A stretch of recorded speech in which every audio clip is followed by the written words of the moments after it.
Imagine being summoned to another world as a hero and mocked when given a skill no one has ever heard of. So you choose to live out your days in peace, but your online grocery skill is more capable than it seems, naturally drawing unwanted attention from the strongest beings that roam and govern this new world. Our story opens with our MC Mukuda Tsushi along with 3 other students being summoned before a princess, only to have their skills appraised by hooded figures. Kaido Saito is appraised to be a holy sword wielder, whilst Canon Uno and Ryo Yoshida possess sacred magic along with multiple elemental affinities. The princess begs the heroes to save their kingdom of VIDZ, but as the hooded figure scans Muta's stats, he's revealed to be a 27-year-old salaryman with the skill Online Grocery. Immediately, Mukuda hears that his unique skill has never been heard of before, ostracized as it seems the 3 other heroes are far more overpowered than himself.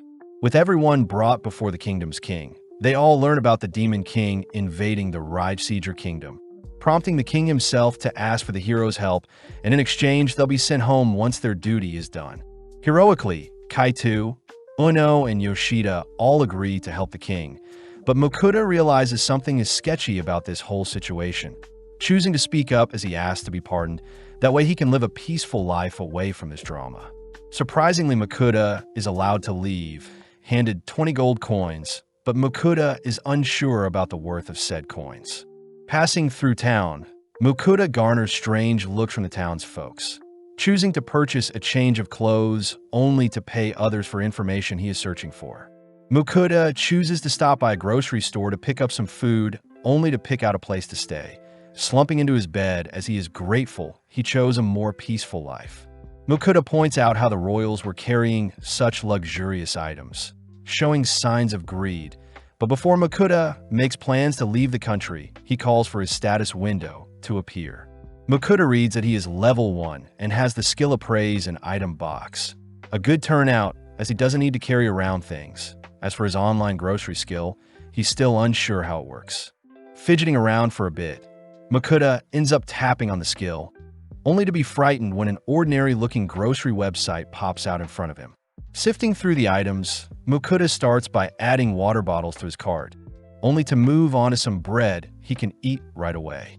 When he goes to check out, he is asked to pay for his meal, choosing to pay with a silver coin, only to receive what he ordered magically via a cardboard box.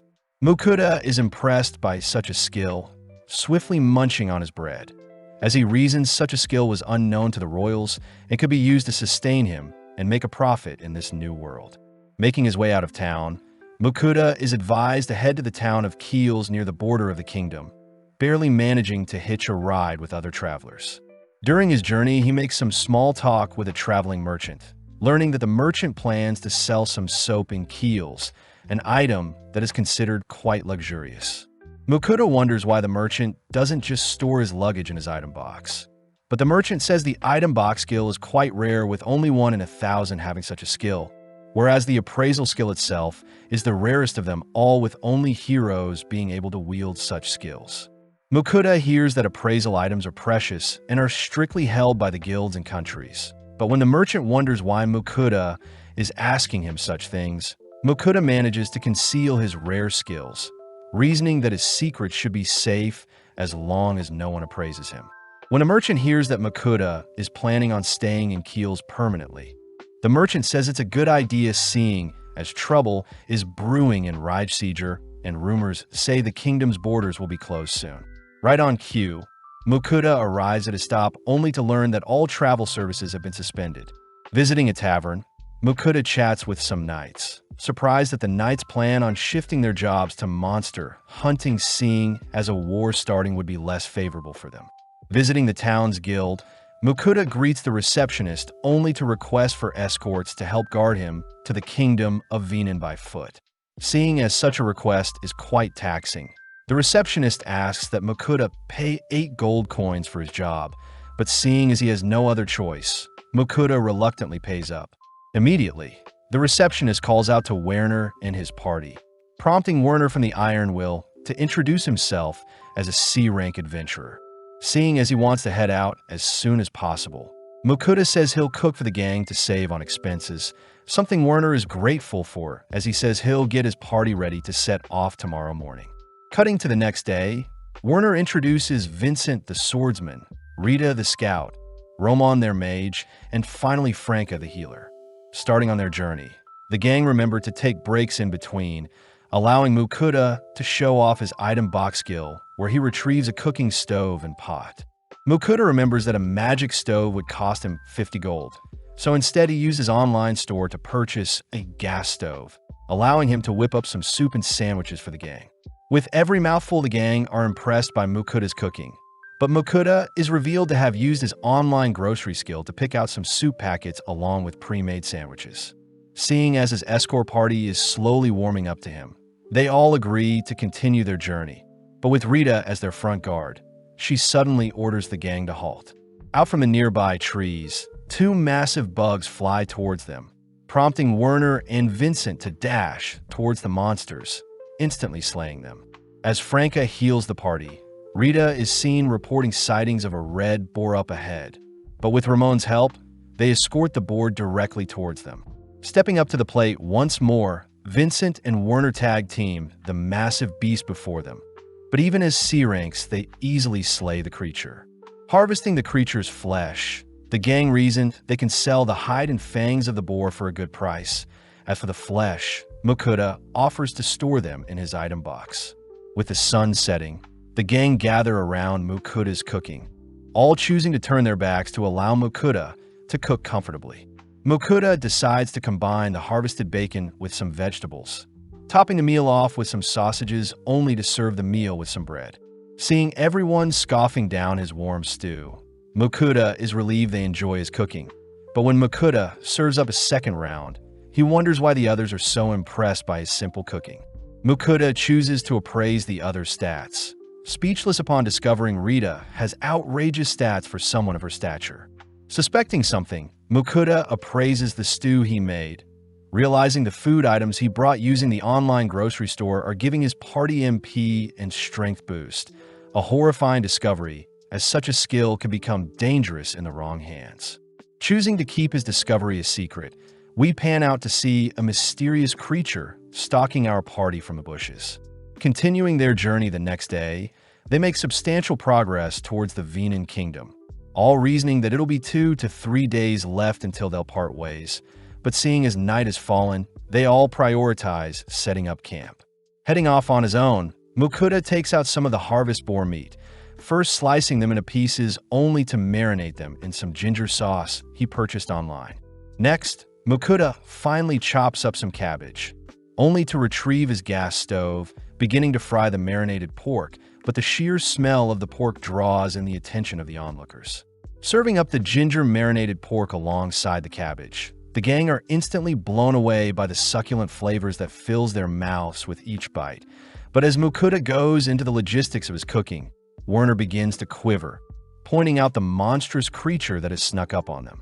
The creature demands to be fed, forcing Mukuda to feed it some of the marinated pork, but seeing as the monster's hunger is yet to be satiated, Mukuda rushes off to cook some more. Batch after batch, Mukuda hastily feeds the creature, finally able to satisfy its hunger only after he's exhausted his supplies. Having taken a liking to Mukuda, the monster agrees to form a contract with Mukuda, making it his familiar, and seeing as he doesn't have a choice, Mukuda reluctantly agrees, turning white when he hears the monster demand to be fed 3 times a day. The monster says they must be given a name, refusing to accept an ordinary name, but seeing as the monster is a Finrer, Mukuda settles for Fel. Proceeding the next day, the gang gets some horrified looks, especially since Fel is nonchalantly trotting alongside them. Plus, in the past, a Finrer destroyed the entire country. Werner says Fel is guaranteed to draw attention from Venan's higher-ups, but Mukuda panics, seeing as he doesn't want to draw attention to himself.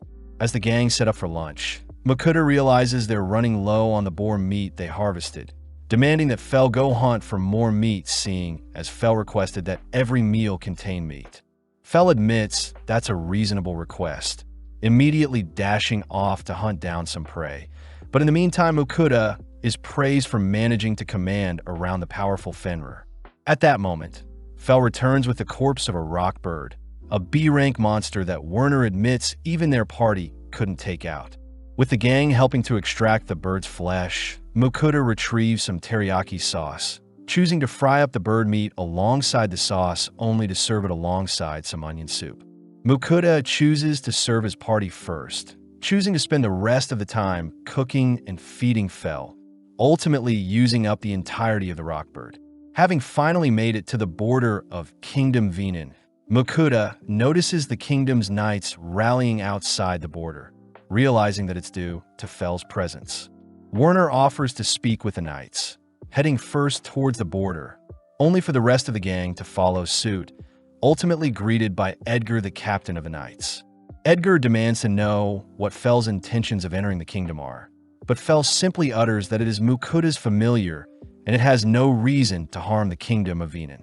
Seeing as Fel is quite tamed, Edgar permits the gang to cross their border, but gets intrigued seeing the legendary Fenrir listen to Mokuda so willingly. Entering the checking station, Mokuda realizes he doesn't have a guild card, so he is forced to pay to enter, but regardless, Mokuda is just relieved to have made it to his destination. Werner warns Mokuda that the king will surely want to meet with Fel and Mokuda, but Mokuda reveals he won't be staying for long, as he plans to travel the world. Werner suggests that Mokuda apply at the Adventurers or Merchant Guild to ensure he can cross into any country without needing to pay a tax like earlier. Mokuda reasons that the Merchant Guild is best for him since he can sell the items he cooks for a profit, but the gang remind Mokuda that the Adventurers Guild can help carve up the monsters Fel catches, and Mokuda can still make a profit from the monster droppings. Seeing Mokuda conflicted, the gang reveal that Mokuda can apply to be both a merchant and adventurer, all heading towards the town's guild, but during the process Mokuda pays another tax to enter into the town. Out of nowhere, Mokuda is greeted by Edmund, a servant of Margrave Lindell, swiftly inviting Mokuda and Fel to meet his master. Mokuda hesitates to accept, but Edmund is very persistent, forcing Fel to step in, declaring that it knows Edmund and his master are after its powers. Fel successfully scares away Edmund, leading Werner to explain that nobles are only after status and power, plus the Margraves won't have enough manpower to force Fel into submission. Fel mentions how the ancient dragon it fought 400 years ago was the only creature worthy of its time, but seeing as their escort job is finished, Werner asks for Mokuda's signature to confirm they finished their task.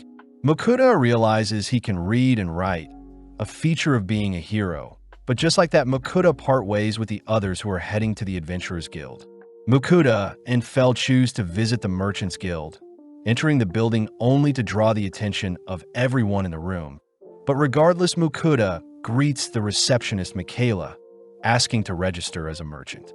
Michaela gets to work explaining that the Merchants Guild isn't owned by any country and is composed of 5 ranks, with one's yearly fee, business type, and overall operation size determining said rank. Mokuda says he plans on traveling and opening food stalls where he pleases, something that classifies Mokuda into the lowest rank of iron. With Mokuda finally registered and given his merchant's card, he confirms that the guild buys monster drops. But first, Mokuda checks into his inn, showing off the stable Fel will have to stay in for the night. With it getting late, Mokuda gets started on dinner, piling up some meat for Fel only to wonder how he can satisfy his craving for rice. Mokuda chooses to invest in another stove to cook the rice, all whilst grilling the steaks in a separate pan, intentionally keeping them quite rare, just how Fel likes its meat. Topping the steak with some soy sauce, Fel instantly gobbles up the meat, demanding more, but Mokuda chooses to switch out the sauces to see which combination Fel prefers.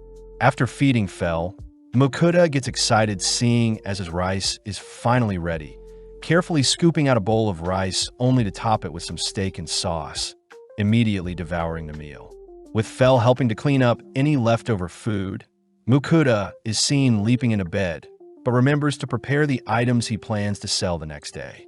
Heading to the Merchants Guild the next day, Mokuda shows off the items he plans to sell, but Michaela gets shocked upon inspecting the items, quickly asking Mokuda to follow her to a separate room. Introduced to the Guildmaster, the Guildmaster reveals that the salt and pepper Mokuda plans on selling is so valuable it could be a gift for royals. The guildmaster asks to personally purchase the item, offering up 4 gold coins for the salt and 10 gold coins for the pepper, piquing Mukuda's interest as he purchased the salt and pepper for a measly 5 copper coins, each from his online store. Mukuda remembers that pepper used to be as valuable as gold in the past, but seeing Mukuda deep in thought, the guildmaster mistakes it for hesitation, choosing to offer up 17 gold for both the salt and pepper. With Mukuda accepting the purchase, he reasons he shouldn't exploit such a trade too often, heading outside only to direct his attention to the Adventurers Guild. Mukuda is greeted by Bianca, the guild's receptionist, who hands Mukuda a form to fill out for his guild membership, paying no attention to Mukuda, only to toss him his guild card once the paperwork is done. Seeing Bianca brush him off, Mukuda asks for an explanation on how the rank and quest systems work, prompting Bianca to reluctantly utter that adventures all start at J rank and the highest attainable rank is S rank. Adventurers can accept a quest 1 rank higher or equal to one's current rank, and that there is a validity period for an adventurer's rank. Plus, G ranks must accept a quest each month. Viewing the quest board, Mukuda reasons he should get started on a herb gathering quest. But first, Mukuda whips up some more steak for Fel. Mukuda gets curious as to how strong Fel truly is, using his appraisal skill on the beast, only to be speechless seeing Fel's maxed out stats. Waking up bright and early the next day, Mukuda heads to wash his face, only to hear Fel growling at him, demanding to be fed a filling breakfast. Putting together a quick breakfast, Mukuda and Fel head out for their herb gathering quest, reasoning that Mukuda himself should gather some herb whilst Fel hunts for their next meal. Fel suddenly detects monsters roaming nearby, swiftly casting a protective barrier to ensure its master's safety, only to part ways as Fel rushes to hunt down some monsters. Taking out the quest, Mukuda sees that he needs to gather Caillou and Maj grass, using his appraisal on the nearby field only to see that there is only weeds growing nearby. Heading a little deeper, Mukuda successfully hunts down both Caillou and Maj grass, reasoning he should take back some extra just to be safe. Seeing as his quest is already finished, Mukuda gets started on lunch, using his online store to purchase some beef, pork, meat sauce, and pasta.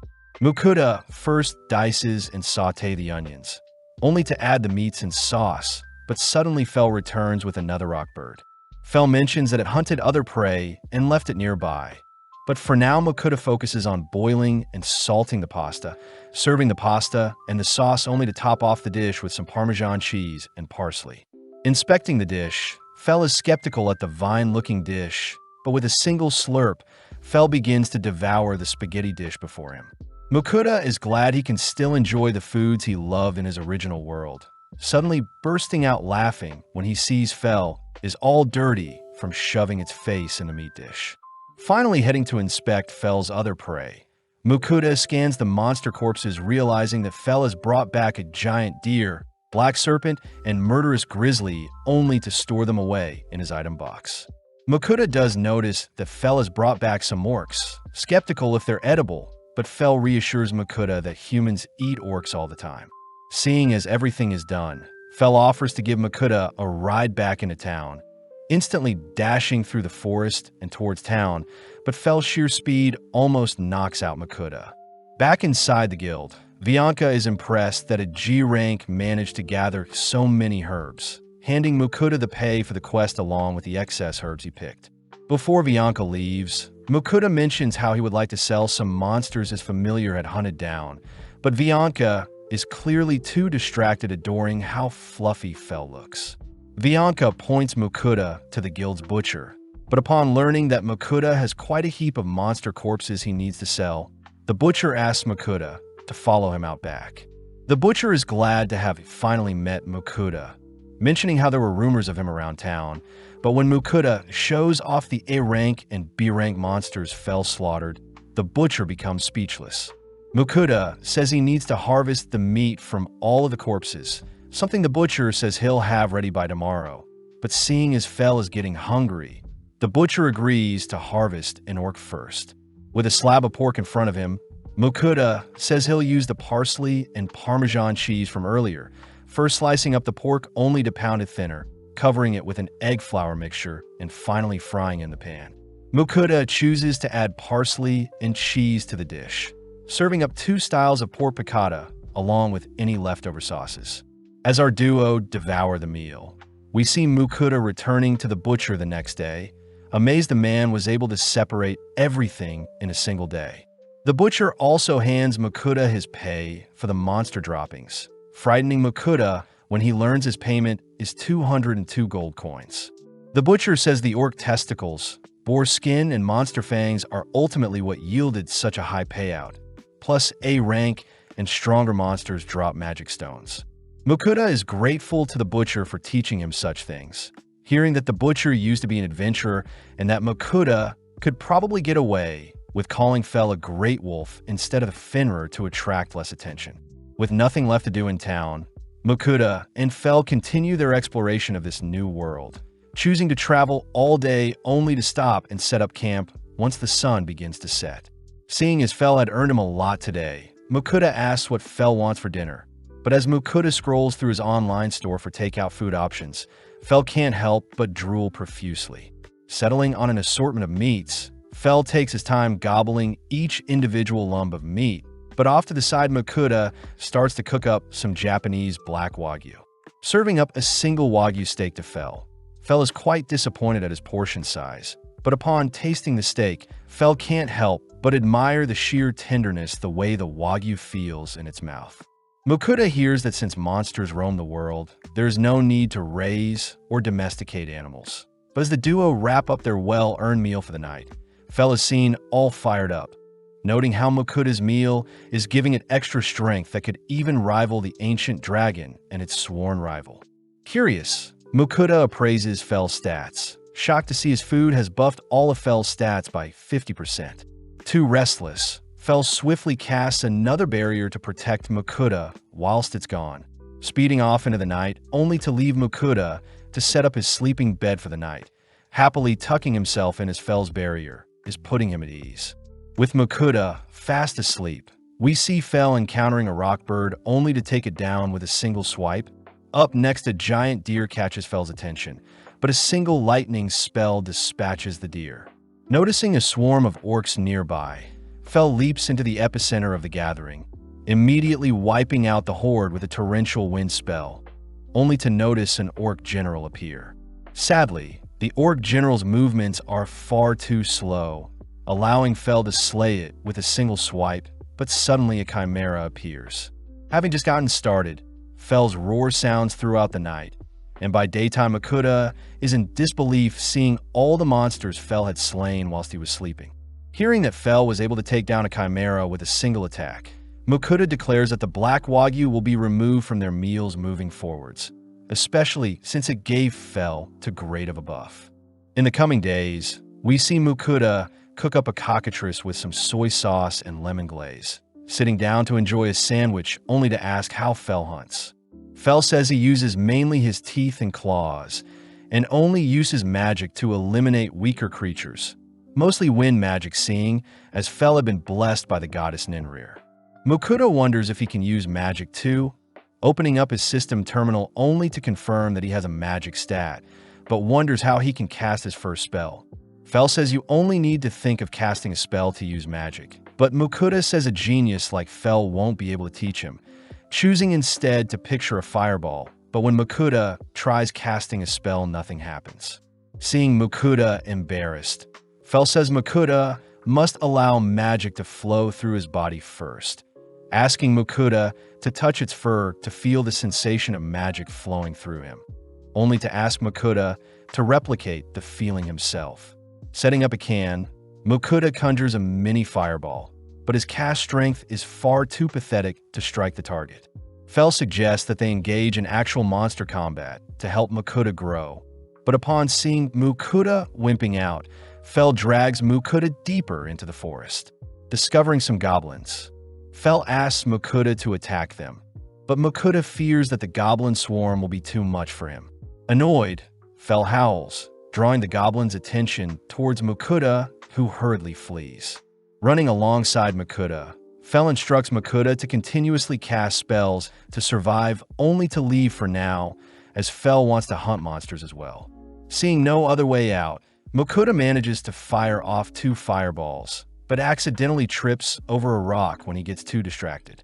With the horde now pouncing on Mokuda, Mokuda is suddenly protected by the barrier Fell had casted earlier, and seeing as he still needs to fight off the goblins, Mokuda lets rip several more fireballs. With only a few remaining, Mokuda musters his remaining strength to cast a final greater fireball, but having no strength left, Mokuda collapses to the ground. As the remaining goblins approach Mokuda, Fell arrives intercepting the goblins, but as Mokuda finally falls unconscious, he awakens later that night angry at Fell for putting him through that experience. Fell says Mokuda should be thankful since Mokuda can now use magic. Plus, Fell says he can detect Mokuda's level has risen, something Mokuda confirms as he is now level 3 with the fire magic unlocked. As a gift, Fell shows off a Goblin King he has hunted, and even though goblin flesh is not edible, Fell says Mokuda can still cash in the magic stone the goblin has. Fell says he wants to be rewarded with a meal, hinting at the fact that a Wagyu steak may suffice, but Mokuda says he won't be serving Wagyu anytime soon, especially since Fell was too energetic afterwards. When Mokuda prepares to start cooking, he suddenly collapses onto his knees once more, declaring that they'll have to buy stuff online for their dinner, seeing as he's too tired. Served up a massive plate of dessert buns. Fell watches as Mokuda nibbles on a melon bun, following his lead as he too devours his platter of desserts. As Mokuda serves up seconds, he warns Fell not to eat too many sweets or he'll become sick, but Fell says his blessing from the goddess Ninrir makes him immune to any poisons of debuffs. Mokuda can't help but get jealous, screaming out into the night sky to be blessed as well, all whilst a mysterious being listens to Mokuda's pleas.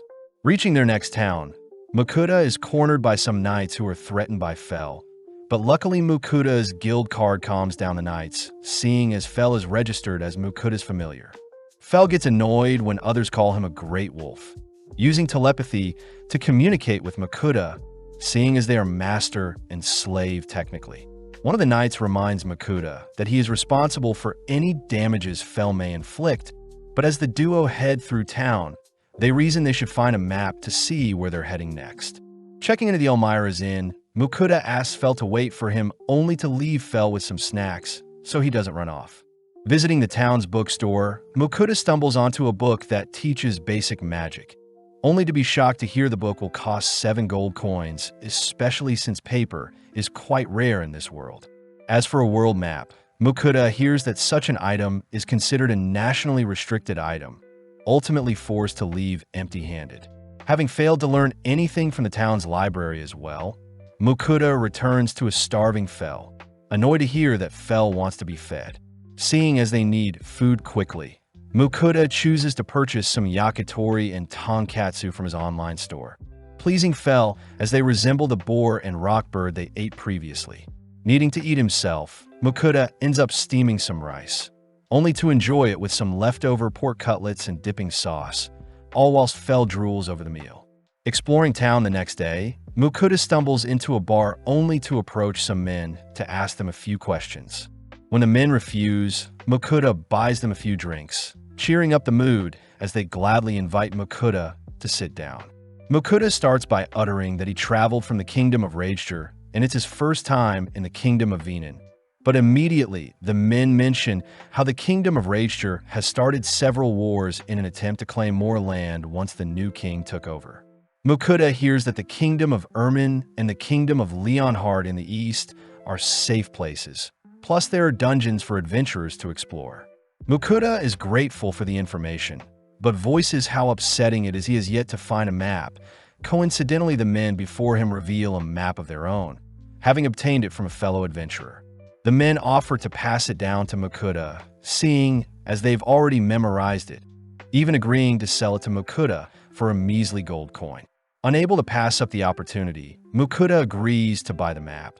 But as the men leave, the remaining people in the bar laugh at Mokuda, revealing that the map he bought could have easily been purchased at the guild for a single silver coin. Taking the hit and learning from the loss, Mokuda and Fell continue on feet eastwards to the country next to the sea, a location that should house sea serpents and krakens. In the realm of gods, we see Ninrir wondering why Fel had contracted with a human, continuing to monitor Fel and Makuta. Back with our duo, we see Fel speeding past a forest, only to arrive near the sea. Fel says he's fiending for some seafood, nonchalantly approaching the body of water only to unleash a devastating lightning spell that slays countless fish. Fel says Makuta is free to collect as many fish as he needs, and the remainder should return back to normal after their paralysis wears off. Getting to work, Makuta starts off by collecting some violet trouts, only to encounter a bigger-looking king trout. But when Fel asks Makuta to retrieve a purple-looking fish, Makuta appraises it to be a poisonous lake fish. Makuta instantly tosses the poisonous fish back into the water, reminding Fel that his human body won't be able to withstand poison, instead settling for the other fishes. Makuta and Fel proceed to gather firewood only to start a fire with Makuta's fire magic, followed by Makuta buying flour, butter, and mushrooms. Next, Makuta washes and guts the fishes, seasoning them with salt only to skewer and roast them over a fire. Moving on to the king trout, Makuta begins filleting the fish, switching things up by wrapping up the king trout in some foil alongside some seasoning, placing this batch alongside the fire to cook. Finally, Makuta moves on to the remainder of the fish, battering them only to grill them like normal. With 3 different fish dishes completed, the boys tuck into their dinner, prompting Makuta to take out a can of beer to pair it with the fishy meal. With every bite of fish and sip of beer, Makuta gets lost in the endless flavors in his mouth. But suddenly Fel cries for more fish, forcing Makuta back onto his feet as he continues to fry up some more fish. Having stuffed themselves, Makuta mentions how their dinner reminded him of camping, but as he heads to clean up, he suddenly bumps into a slime. Fel reasons that they shouldn't worry about an insignificant creature like a slime ruining their night. And when Makuta pokes at the slime, he can't help but adore it. Checking its stats, Makuta confirms that the slime was born 3 days ago and has very low stats. But when Makuta sees that the slime is hungry, he feels bad since there is no food left. Surprisingly, the slime hops over to the rubbish that is piled up, slowly dissolving the rubbish Makuta was supposed to clean up, but Makuta steps in when it begins to dissolve his cooking utensils. In mere moments, the slime had helped Makuta clean up any trash left over, earning some praise from Makuta as he gives the slime a tight hug. Fel reveals that the affection Makuta just showed the slime created a contract with it, and now the slime is Makuta's familiar, something Makuta confirms when he checks his status window. With a new companion added, Makuta gives the slime the name of Sway, cutting to a few days later where Makuta is training his earth magic, having discovered recently he had an affinity for it. Seeing Makuta's slow progression, Fel offers to find more monsters to challenge Makuta's growth, but Makuta blatantly refuses, instead sitting down for a break alongside Sway. Makuta notes how big Sway has grown, having progressed from level 1 to 8 in 3 days. Strange since Sway has only been eating the trash that's been piling up. Seeing as everyone is getting hungry, Makuta quickly whips together some miso stir-fried orc meat atop some rice and lettuce, something Fel instantly gobbles up. Makuta had made extra, so Sway could eat with them, all 3 sitting down to appreciate the salty and tender dish. As Fel and Sway dust off their plates, they both ask for seconds, only to cut to later that night where our trio are stuffed. Checking Sway's stats, Makuta confirms that his cooked meals give temporary buffs, adoring Sway as it helps clean off the dirty dishes and bowls left over from his cooking, reminding Makuta that they should celebrate Sway's first meal. Makuta chooses to prepare some red bean buns and hot tea for everyone, a food that makes Fel crave desserts more and is an item that makes Sway hop around gleefully. The next day, Fel is seen staring off into the distance only to wake Makuta up as they need to discuss something serious. Fel reveals that Ninrir had sent him a divine message last night, uttering that Ninrir is willing to bless Makuta if he offers up a payment of sweets every week. Although Makuta is confused, Fel continues by stating that the blessing Makuta will receive is a minor blessing that can still grant immunity to most illnesses, but instant death and powerful curses are still a threat. Luckily, such a blessing will boost Mukuta's magic capabilities, but Fell emphasizes that Mukuta needs to offer up sweets once every week, annoying Mukuta as it's obvious that Ninrir clearly just likes sweets. As Mukuta accepts such a deal, he wonders how he can send his offering to Ninrir, hearing that any item can be made into an altar as long as Mukuta means what he is praying for. The final thing Fell mentions is that the first offering must contain certain dessert breads, but seeing as there is no reason to refuse, Mukuta prepares the breads alongside some coffee. With his hands clasped, Mukuta offers up the food items to Ninrir. Watching the food items vanish, and in exchange Mukuta receives a minor blessing from the goddess. Following Ninri, she is seen quivering, having finally received the dessert breads she had been watching our trio eat. With a single bite, Ninrir is overjoyed by the delectable treat, even flushing down the scrumptious treats with the coffee Mukuta sent only to continue to stuff her face with the other sweets. Getting back to training, Mukuta tries out one of his rock spells, amazed to see that Ninrir's blessing has improved his strength and control over his magic. Additionally, Sway has reached level 13, motivating Mukuta to work harder and get stronger. But after a few hours of training, Mukuta decides to refuel with some sweets. Combining some chocolate with some coffee, Mukuta shares his meal with Sway, both awaiting Fell's return. After some more waiting, Fell finally returns, instantly sniffing out the chocolate Mukuta had snacked on whilst he was gone, forcing Mukuta to purchase some more chocolate to quench Fell's cravings. To make things worse, Ninrir telepathically orders for Mukuta to send her some chocolate as well, shyly uttering that she had already finished the sweets he sent her, so she needs some more. Reluctantly, Mukuta agrees, only for Fell to rush Mukuta onto his back, horrified to hear that Mukuta's training isn't going well, only to whisper under his breath that they'll need to visit a certain location after all. Arriving before a cave, Fell utters that it is actually a dungeon before them and Mukuta will need battle experience to train his new earth magic. Seeing Mukuta try to sneak away, Fell swiftly tosses Mukuta back towards the dungeon, reassuring Mukuta that the dungeon is only filled with weaklings, but Mukuta says they're weak only to Fell. Fell reminds Mukuta that one day he won't be able to fully protect Mukuta, finally giving Mukuta the courage to tackle the dungeon. But first, Mukuta declares he'll need to eat first.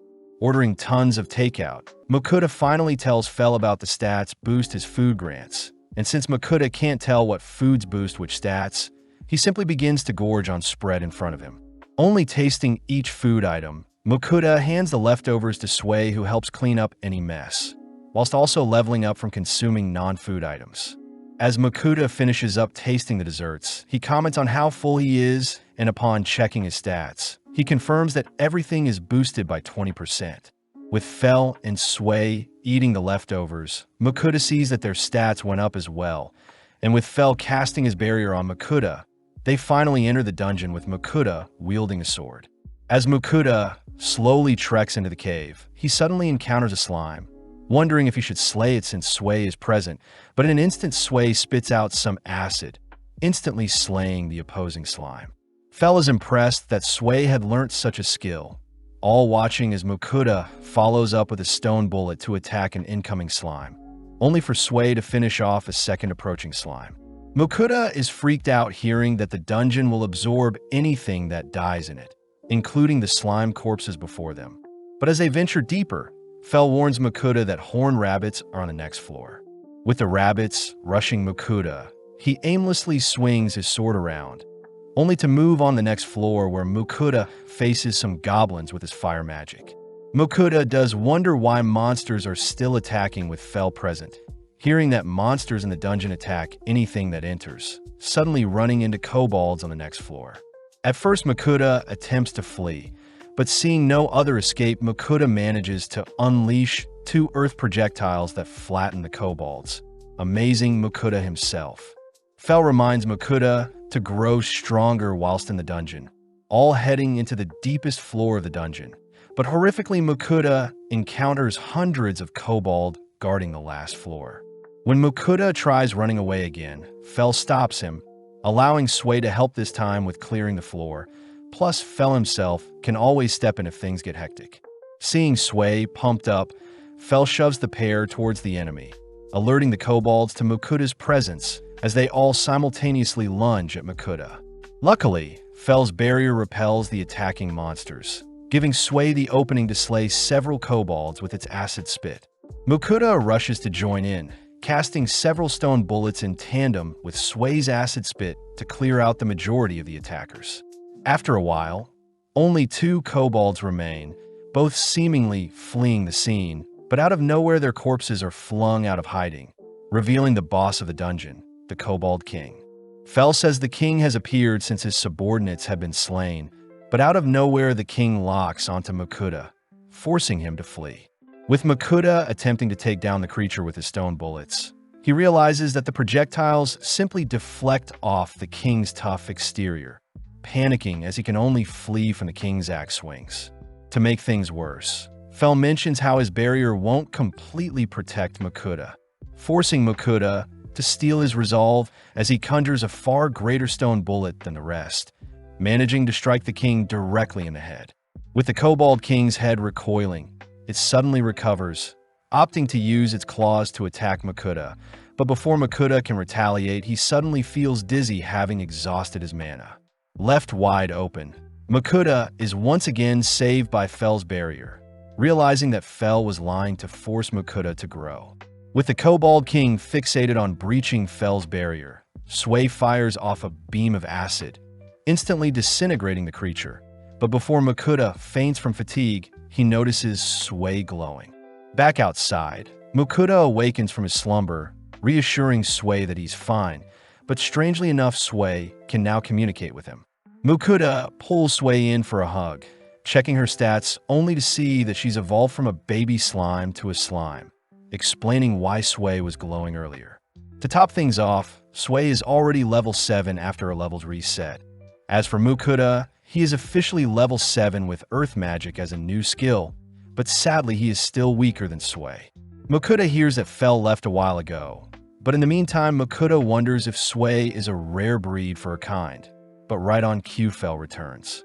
Mukuda realizes Fel went out to hunt and eat since he got hungry. Still annoyed, Fel lied to him about his barrier breaking, but Mukuda is grateful since Fel pushed him out of his comfort zone.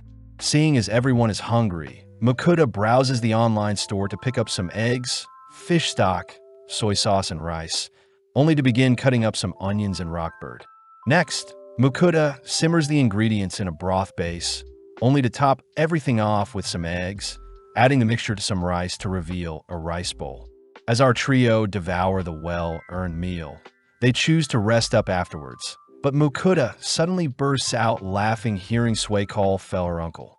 Since Sway is only 14 days old and Fel is 1,000 years old, it makes sense, but feeling embarrassed, Fel roars, demanding to be addressed simply as Fel. Scared, Sway begins to shiver and cry, leaping into Mukuda's arms as he teases Fel for being mean. Giving in, Fel permits only Sway to address him as uncle, exciting Sway as it seems they've all grown closer. Entering into a domain filled with orthros and griffins, Fel declares they'll be charging right through instead of going around to save on time. But Mukuda says those monsters are considered boss-level threats. Fel reminds Mukuda that he can't be defeated, first running through the orthros territory, but within mere seconds our gang are swarmed by a pack of orthros. Although most of the orthros can recognize that Fel is stronger than them, a lone younger orthros chooses to challenge Fel, prompting Mukuda and Sway to run for cover. As the young orthros rushes Fel simply waves his paw, shooting a burst of wind magic that shreds the attacker. Fel gives the other orthros a chance to flee, all whilst Fel explains that technique he just used, but Mukuda is too busy admiring how cute Sway is for wanting to learn Fel's technique. At night, the gang set up camp, but when Mukuda heads to retrieve some water, he flinches at everything, fearing something may attack him. Fel says their earlier confrontation should have warned any attackers to stay away, and seeing as everyone is getting hungry, Mukuda heads to prepare the stoves. Mukuda asks Fel how much longer it'll take to arrive at their destination, shocked that they're only halfway and it'll probably take another 3 weeks to reach their end goal. Mukuda fears they'll run out of meat soon, choosing to retrieve some black serpent meat alongside a variety of other ingredients.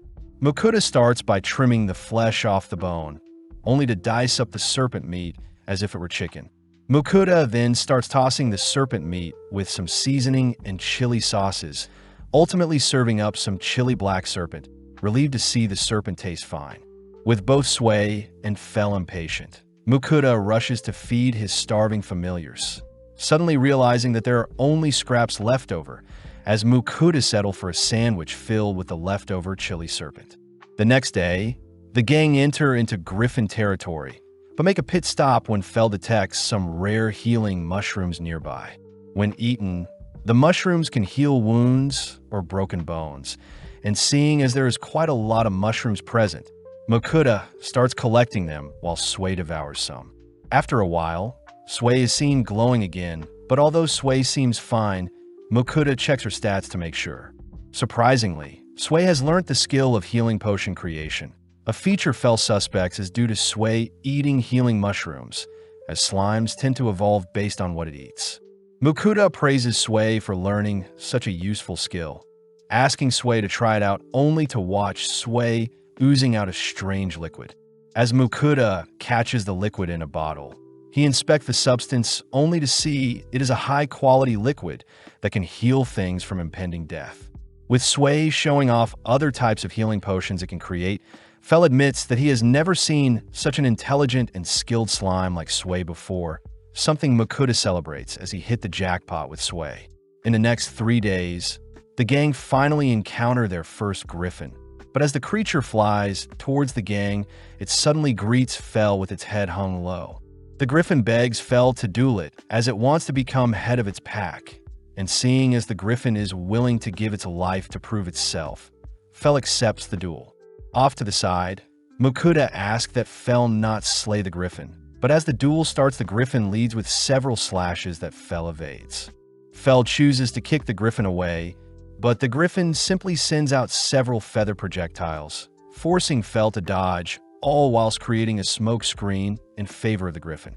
The griffin uses the smoke screen to dive in and out for attacks on Fel, but getting a little annoyed, Fel unleashes a tornado that clears the smoke, all whilst capturing the griffin in the eye of the storm.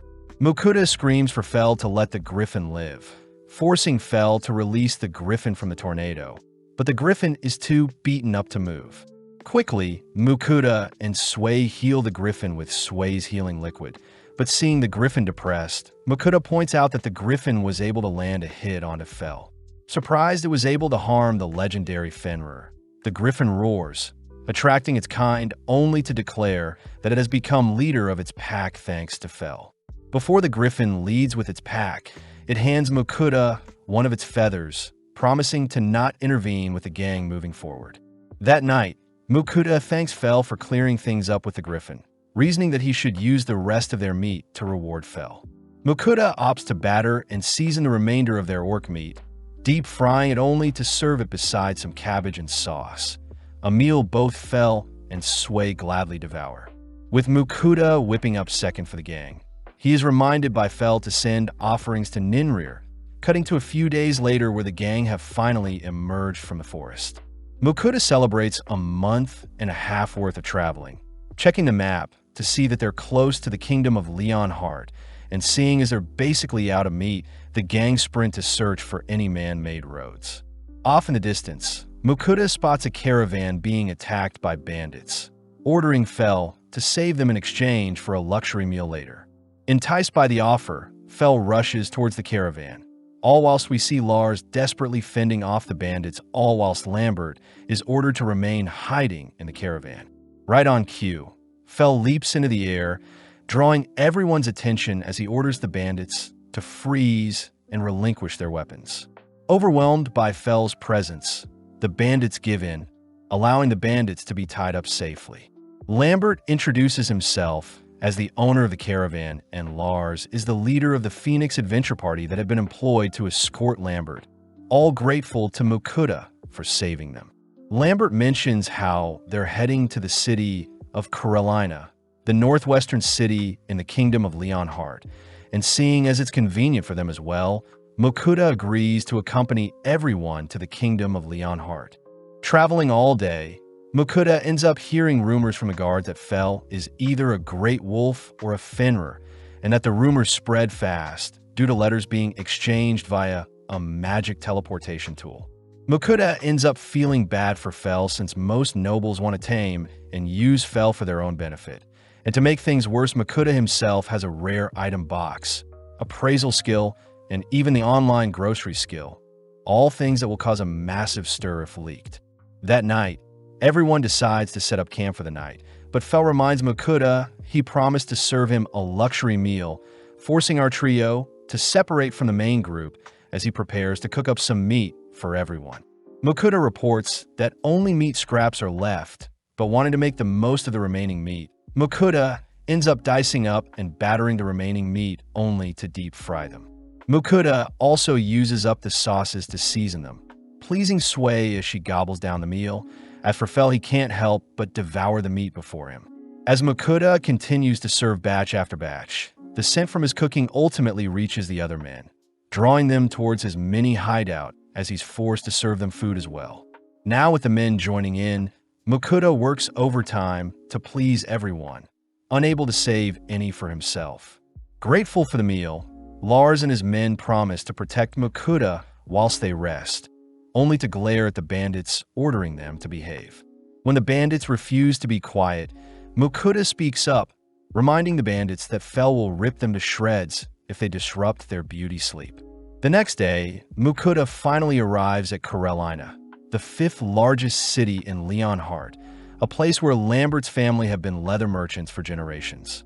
Seeing as Lars is heading to the guild to report the bandits they captured, Mokuda promises to visit Lambert's store later, first accompanying Lars to the town's guild.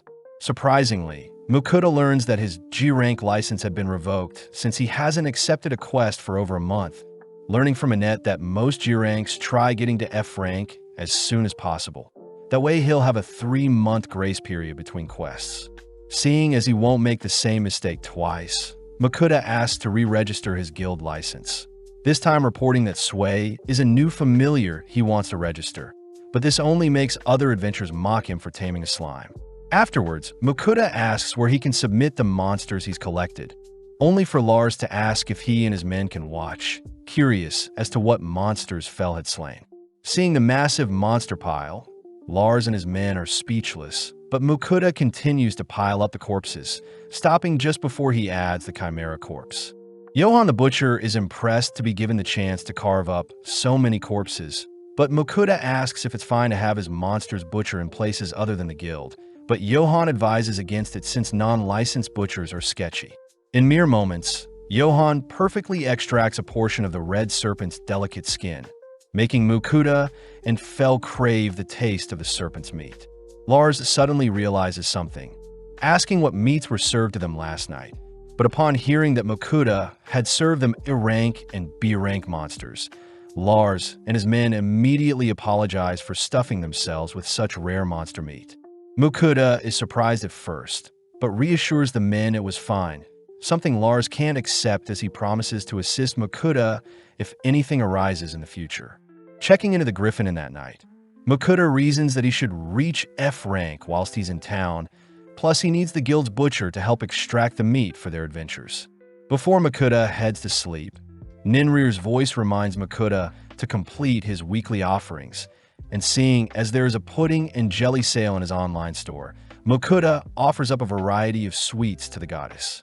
The next morning, Mokuda checks out the quest board, learning that basic escort jobs are worth 1 point, herb gathering is worth 2 points, and goblin hunting will garner 3 points. Seeing as he needs 100 points to rank up, Mokuda estimates that it may take around 2 to 3 months, but Fell orders Mokuda to take all the goblin slaying quests to speed things up. As both boys argue using their telepathy, Fell gets an idea, managing to convince Sway to agree to hunt down some goblins, ultimately convincing Mokuda to take on a goblin hunting quest. Heading eastwards, the quest rewards 5 goblin kills with 3 silver coins and 3 points. a reasonable offer for hunting goblins. After a few minutes of searching, our trio stumble onto 3 goblins, but in mere moments, Sui shoots them down with her acid spit. Mukuta is thrown off when the quest requires Mukuta to slice off a goblin's ear as proof of a successful hunt, traumatizing Mukuta as he screams whilst harvesting the ears.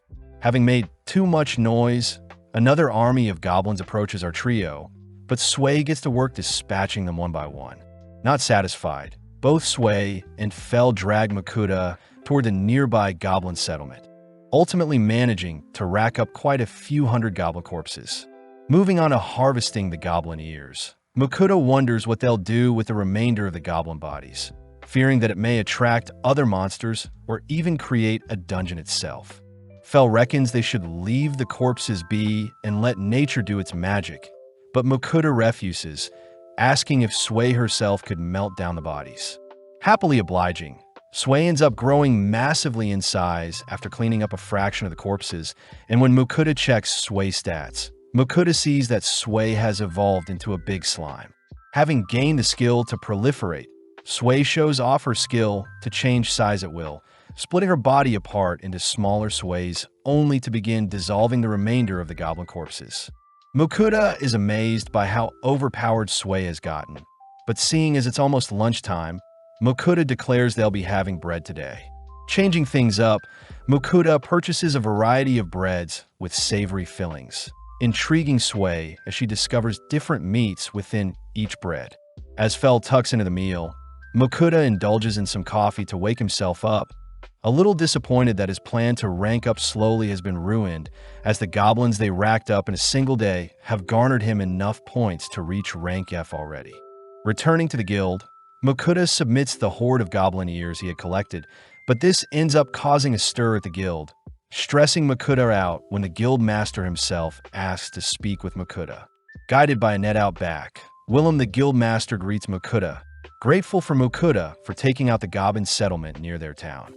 Mukuta is shocked that Willem has deduced that Fel is indeed a Fenrir, but more importantly, Willem reads a message from the royal palace, informing Mukuta that the royals and nobles are aware of our trio's presence in their town, and that they'll leave Mukuta alone. Mukuta celebrates a happy accident, suddenly hearing that Willem is willing to promote Mukuta to a C rank, but Willem would like Mukuta to do him a couple favors. Mukuta fears that Willem has some devious quest lined up for him, but Willem corrects Mukuta, uttering that he actually needs Fel to take on some A rank and S rank quests for him. With Fel agreeing, Willem says there are a few quests that have been lying dormant for ages. Plus, Willem will ensure no one gets in Mukuta's way when taking on the quest. Seeing as it's the perfect time, Mukuta finally shows Willem and Johan the Chimera and Ortho's corpses he had been keeping a secret, reasoning that the 2 men would be trustworthy enough to deal with them. But Willem fears that he won't have enough money to pay for such valuable monster corpses. The men settle for butchering up the Blue Orc, an S-rank monster, and an Orc King, another borderline S-rank creature, both powerful beings that Fel was easily able to slay.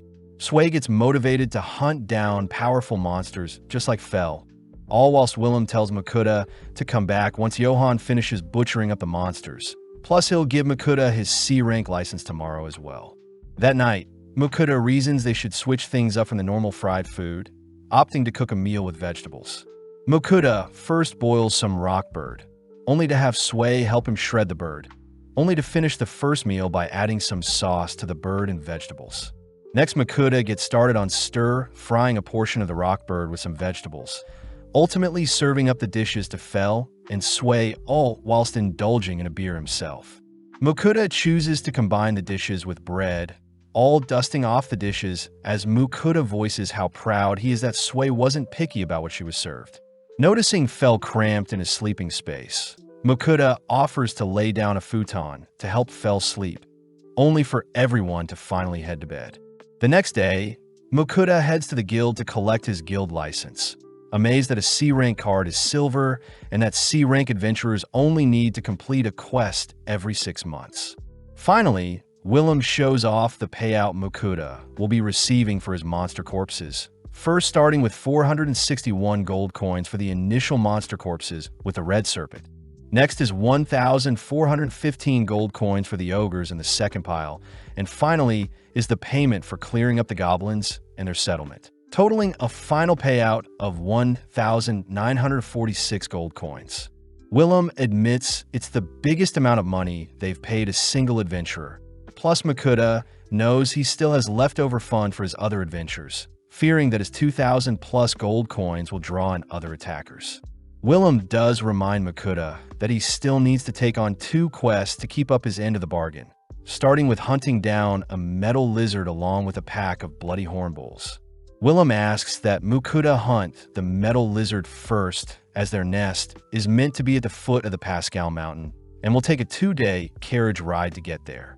The blue lizard definitely has a favorite food, but there are no documents on what it may be. Plus, the lizard is immune to most physical attacks due to its tough metal exterior. Makuta secretly utters that Fel had hunted one in the past, but moving on, Willem says the pack of bloody hornbulls are west of their location and are a current issue for newbie adventurers. Willem warns against the bull's dangerous pack size, but Fel can only think about all the beef they can eat, exciting the trio as the guild is willing to pay for half of the bulls they slay. Since they'll depart tomorrow, Makuta heads to visit Lambert, asking to purchase a new bag.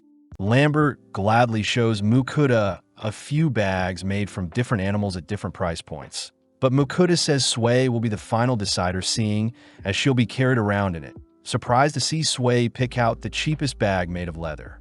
Browsing around the store, Makuta takes note of a belt that can store his sword, but it costs 6 gold coins. Next, Makuta spots a fancy coin purse for a single coin, only to be drawn to new boots as well. Lambert says Makuta's total will be 11 gold coins, but seeing as Makuta saved his life and fed them expensive food, Lambert is willing to give Makuta the items for free. Before Makuta departs, Lambert asks if Makuta has any red serpent skin left, but Makuta apologizes since he sold everything to the guild. As Makuta promises to sell some of his monster droppings to Lambert next time, they part ways, only for Fel to request some snake for dinner. Seeing as they have a big day tomorrow, Makuta agrees to fulfill Fel's wish, first battering up some chunks of serpent meat only to double deep fry them. Instantly, Fel and Sway swoop in and devour the meal. And seeing as they recently restocked on food, Makuta is more than happy to feed them until they're stuffed. Once Fel and Sway are satisfied, Makuta reasons he should fry up some extra and store them for later, ending the night with a beer to accompany his meal, all while Sway and Fel knock out for the night. Heading towards the mountain where the metal lizards reside the next day, Makuta tries guiding Fel, but relying on his keen senses, Fel darts towards a cave, having detected a lizard resting inside. Slowly descending the cave, the gang notices a metal lizard off in the distance, but it seems to be glowing. Makuta appraises the lizard to be a mithril lizard, suspecting it mutated after devouring the nearby mithril ore, and seeing as there are no other lizards nearby, Fel will have to engage it. Fel explains that mithril is quite durable and highly resistant to magic, worrying Makuta, but in an instant Fel's lightning spell fries the lizard, smirking as he reminds Makuta that he is a legendary Fenrir. As Makuta stores away the lizard's corpse, he reasons he should gather some mithril for himself, wondering if he could craft a blade or some armor. Fel gets annoyed, declaring that Makuta won't need any mithril in his arsenal, as his barrier is stronger than mithril and his attacks are far more efficient than any mithril blade. And seeing as Fel is still energetic, they all rush to take on the bull quest. After a while of traveling, our trio stand before the horde of bulls, prompting Makuta to wait atop a hill whilst Fel deals with the monsters. Surprisingly, Sway herself wants to hunt down monsters as well, quickly meeting up with Fel as they use the tall grass to their advantage, ultimately pouncing and massacring the nearby bulls. Makuta is completely horrified at how strong his familiars are, but nonetheless gets started with collecting the bulls' corpses, grateful to Sway and Fel for helping with transferring them into his item box. For a quick lunch, the gang munch on some sandwiches stuffed with orc and rockbird, all whilst Makuta flushes down the meal with some cola. Intrigued, Sway asks to taste the carbonated beverage, piquing Fel's interest as well, only for everyone to wrap up lunch. As the sun begins to set, Mukuta shows off the mithril lizard Fel has hunted, shocking Johann and Willem as the last sighting of a mithril lizard was 400 years ago, plus the discovery of a mithril vein is the fourth of its kind. Mukuta realizes how catastrophic his findings are, especially since the mithril lizard along with the discovery of the mithril vein will have to be reported to the city lord and the king, but luckily Mukuta will get paid around 5,000 gold for a job well done. Mukuta panics at the amount of money he'll be holding, but Willem says they need to gather the funds first, asking Mukuta to keep everything discussed a secret for now. To make things worse, Mukuta reveals they completed the bull's quest as well, wrapping up the day as they leave the guild, stressed about all the attention he'll get if people find out what Fel is capable of. Regardless, Mukuta chooses to treat the gang with their newly harvested beef, starting off by slicing up several steaks only to season and sear them carefully. Serving up the first round of steaks, the gang immediately shiver at the plump and savory beef steaks, prompting Mukuta to serve up another round, but this time alongside some garlic steak sauce. As our trio eat till their heart's content, Mukuta is seen doing the dishes, flattered by Fel, who says he will only eat things that Mukuta cooks him moving forward. Mukuta is grateful to Fel and Sway for making his life easy, but as he heads to bed that night, he quickly remembers to offer up some sweets to Ninrir, even adding a few extras since Ninri personally requested specific sweets. As Mukuta's offering is sent to Ninrir, a few other voices can suddenly be heard in his head, revealed to be Agni, Kisharl, and Rusalka, fellow goddesses that are jealous of the tasty treats Ninrir has been receiving. Ninrir says she is simply accepting offerings after blessing Mukuta, but when the other girls see that Ninrir had only given Mukuta a minor blessing, they offer to bless Mukuta in exchange for sweet offerings as well. Kisharl says she is the goddess of earth whilst Agni is the goddess of fire, both elemental affinities that Mukuta currently possess, and seeing as the goddess of creation may scold the girls for giving out to many blessings, they'll simply give Mukuta minor blessings like Ninrir.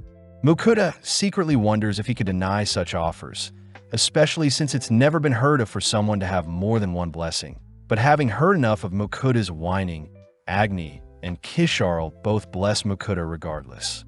With the girls excited to receive their offerings, we see off to the side Rusalka, the water goddess, begin to cry, not wanting to be left out. But she also doesn't want to bless Mukuta, seeing as he doesn't have an affinity for water magic. As Mukuta racks his brain to cheer everyone up, he suddenly notices Sway checking on him, swiftly asking for Rusalka to give her blessing to Sway, a perfect candidate.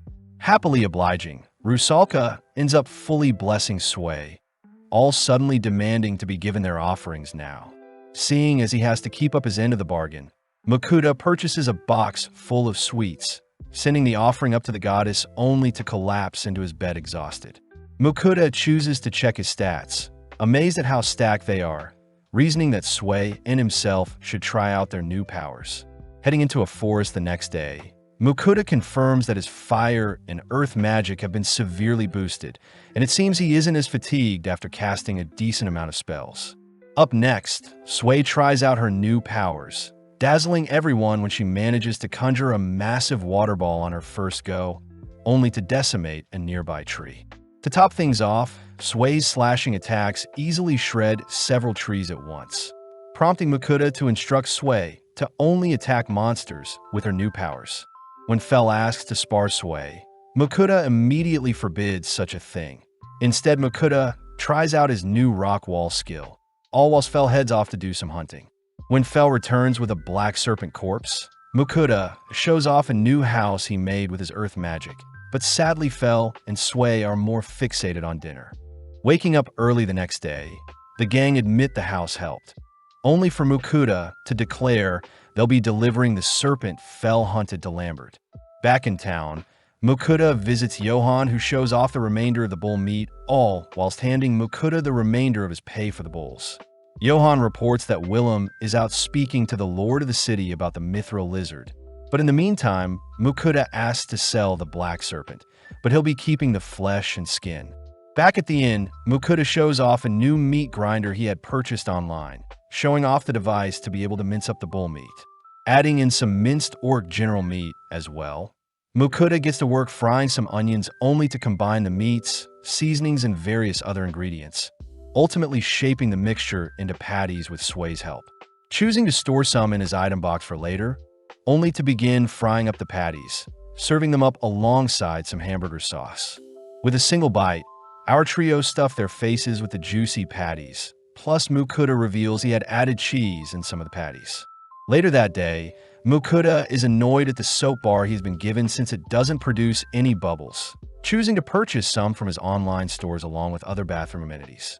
Mukuta reasons it should be a suitable gift as well when they visit Lambert, but to make things less suspicious, Mukuta transfers over the liquids into more bland containers.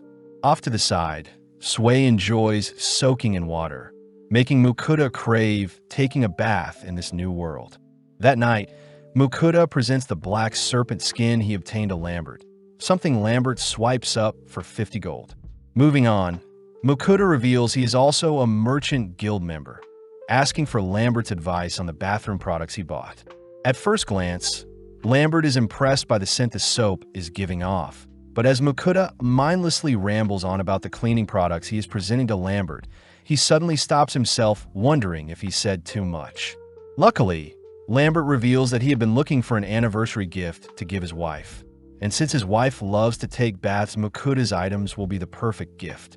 Hearing that Lambert has a bathtub, Mukuta asks to see it for himself, amazed to see the finely crafted tub as Lambert reveals it cost a few hundred gold to create altogether. Seeing Mukuta fixated on his bathtub, Lambert says he'll introduce Mukuta to a shop that sells bath, prompting Mukuta to leave behind one of each amenity for Lambert to try out himself before he officially gifts them to his wife.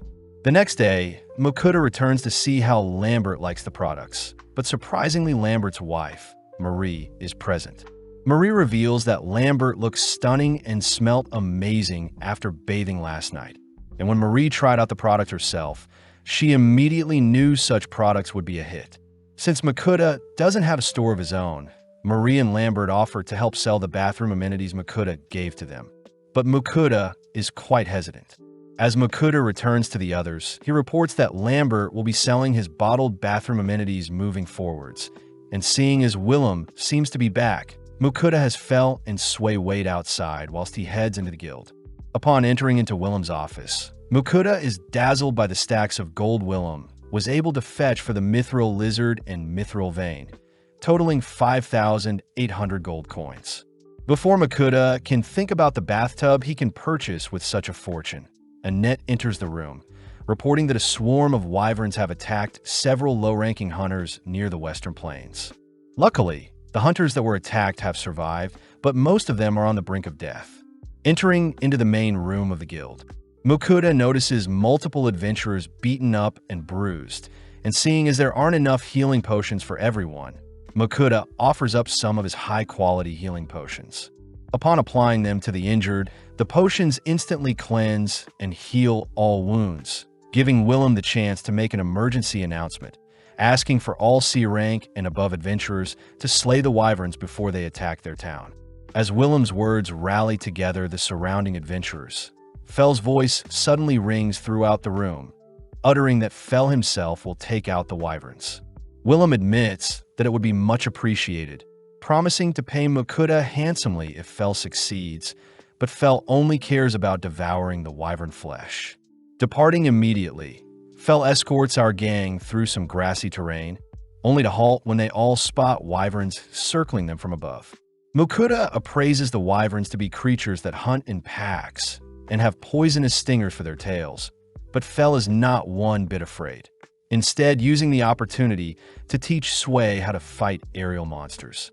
With Mukuta staying behind, Sui rides Fell in a battle, only for Fell to be forced to evade the wyverns diving towards them.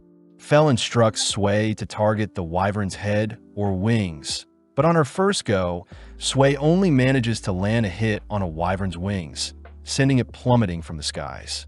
Fell still congratulates Sui for landing a hit on a wyvern, instantly decapitating the lone wyvern, only for Sui and Fell to lock onto the other wyverns swarming them. Although Mukuta is far away, he still feels the impact from Fel and Sway's battle. But having gotten too distracted, a lone wyvern sneaks up on Makuta.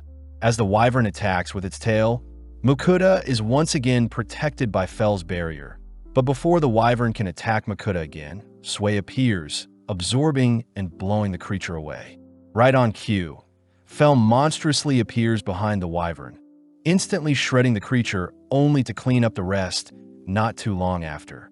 Seeing as they've earned their lunch, Makuta heads to retrieve the leftover patties he had prepared earlier, declaring that he'll be frying the patties to create a different dish. With a light coating of breadcrumbs, Makuta presents a stack of crispy and juicy deep-fried patties, all enjoying their lunch under the gorgeous blue sky and luscious fields, all whilst Willem and the other guild members await our hero's return. As night falls, our trio finally return to the guild, reporting that all the wyverns have been eliminated. The adventurers in the guild immediately begin to celebrate, all whilst Willem utters that half of their adventurers would have been wiped out if it weren't for Fel. Funnily enough, Fel utters that they took so long because they had lunch afterwards. Makuta starts his report by declaring that they collected 13 wyverns in total, and that most of them are intact, so the guild can buy the corpses, but Makuta wants the wyvern's flesh. Willem says since the guild is low on funds, they'll butcher the wyverns and only purchase half of them, cutting to later that night where Makuta gets ready for bed. Realizing that he needs to offer up some sweets to the goddess, Makuta suddenly gets contacted by Agni, who demand her offerings, only for Ninrir to privately speak with Makuta, asking for a larger portion than the others. Kishar, on the other hand, asks to try out the soap and shampoo Makuta showed to Lambert, only for Rusalka to request similar meals to the ones Makuta makes for Fel and Sway. Annoyed, Makuta reminds the goddesses that their secret messages will be exposed once he sends everything to the goddesses, infuriating Agni as she demands to be sent booze to make things fair. With our trio heading through town the next day, Makuta can't help but hear others admiring them from afar. But first things first, Makuta visits a Lario company to check out their bathtubs. The store clerk asks if Makuta is considering buying a house, starting off by showing a brown tub for 300 gold, only to move on to a little more expensive one that can regulate its temperature better. Finally, the store clerk shows off a white tub that is the most popular yet expensive one, but seeing as he doesn't care for the color of the tub, Makuta asks to purchase the green tub. The store clerk is surprised at the quick decision, asking if Makuta needs a payment plan, but Makuta simply pays for the tub in full. After storing it in his item box, Makuta says they'll be leaving town, heading deep into the forest where he can finally make use of the bathtub. In the meantime, Fel runs off to do some hunting, leaving Sway and Makuta to map out a general area for their tub, only for Makuta to erect stone walls to encase them in. Next, Sway is tasked with filling the tub with water, only for Makuta to heat up the water with his fire magic. Taking charge, Makuta starts by scrubbing himself down, only to finally indulge in the steamy goodness that is the warm bath water, remembering to add bath salts to help hydrate his body. After a long bath, Makuta and Sway down a pint of milk each, both wondering where Fel is. Seeing as he has time, Makuta gets started on preparing the wyvern meat, first slicing up some onions only to thinly cut up the wyvern meat. Into a pot, Makuta tosses all the ingredients and brings it up to a boil, only to serve the mixture onto a bed of rice. Makuta finds it strange that Fel has yet to return, so he reasons he should start on another meal that will take up some time. Purchasing some more vegetables and seasoning, Makuta dices up some carrots, onions, and potatoes, only to portion out chunks of wyvern and beef meat. Next, Makuta fries the meat, adding the remaining ingredients alongside some sauces and wine, ultimately creating a wyvern stew. With the sun beginning to set, Sway suddenly detects Fel nearby, but surprisingly Fel has brought the corpse of a dragon he slayed. Makuta is speechless upon hearing that Fel slayed a earth dragon, and seeing as Fel is quite satisfied with his hunt, Makuta reminds Fel that they can't bring the dragon to the guild as it'll be too expensive for them to purchase. More importantly, Fel is able to sniff out the sweet scents of the stews Makuta prepared, but Makuta states they won't be having dinner until Fel cleans himself up. Searching through his online store, Mokuda chooses to pick out some grooming products for pets, only to begin brushing out Fell's fur to untie some knots. Moving on, Mokuda begins splashing Fell with some water to prep him for the shampoo. But seeing as it's taking longer than usual, Mokuda uses Sway as a shower to spray down Fell. Finally, Mokuda and Sway begin scrubbing down Fell with shampoo, rinsing him off only to combine fire and wind magic to dry Fell off. With it now being dinner time, Mokuda first serves up the beef bowls to Fell and Sway, all appreciating the flavors that come with eating wyvern meat with rice, plus the pickled ginger cleanses the palate. Seeing as the wyvern stew will taste better tomorrow, the gang settle for eating the beef bowl today, only for Mokuda to declare that Fell will be taking a bath every once or twice a month to ensure Fell is clean and hygienic. Returning to town, Mokuda shows off the earth dragon Fell slayed, but Willem and Johan are in complete disbelief, both refusing to touch the creature, seeing as every part of the dragon is extremely valuable. Luckily, Willem mentions that the guild master from Dolan is quite knowledgeable on dragons, and seeing as Dolan is close to the sea, the gang get excited. Wrapping up his stay in town, Mokuda makes sure to say his farewells to everyone, receiving a letter meant for the guildmaster at Dolan along with a map Willem had marked to help with Mokuda's travel. The season ends with our trio finally departing for Dolan, but the gang remember to set up camp that night and try the wyvern stew Mokuda had made the previous day, exciting Fell and Sway for what other meals Mokuda has in store for them. In a creepy-looking forest, we see Fell easily electrocuting several venomous tarantulas, but Sway is sad he didn't get to fight. Fell orders for Mokuda to make them a delicious meal since they've been traveling all day. But first things first, Mokuda stores the tarantulas in his item box, and upon checking up on his remaining meat supplies, he states they'll be having gyozas. With everyone excited, Mokuda first opens his online grocery skill and purchases some gyoza wrappers and seasoning, and with the supplies arriving, Mokuda gets to work prepping the ingredients only to combine them all together with the seasoning. Finally, Mokuda begins delicately wrapping each individual gyoza, and with Sway helping, Mokuda finishes his prep work only to move on to frying them. With a pan filled with gyozas, Mokuda makes sure to fry the puffy pastries with a flour water mixture, and by topping off the dish with some soy sauce, Mokuda proudly shows off his soy sauce gyoza dish. Within mere seconds, Fell gobbles down the plate, mesmerized by the intricate meat and sauces accompanying the crispy texture. And as both Sway and Fell devour Mokuda's cooking, we pan out to see a creature spying on them.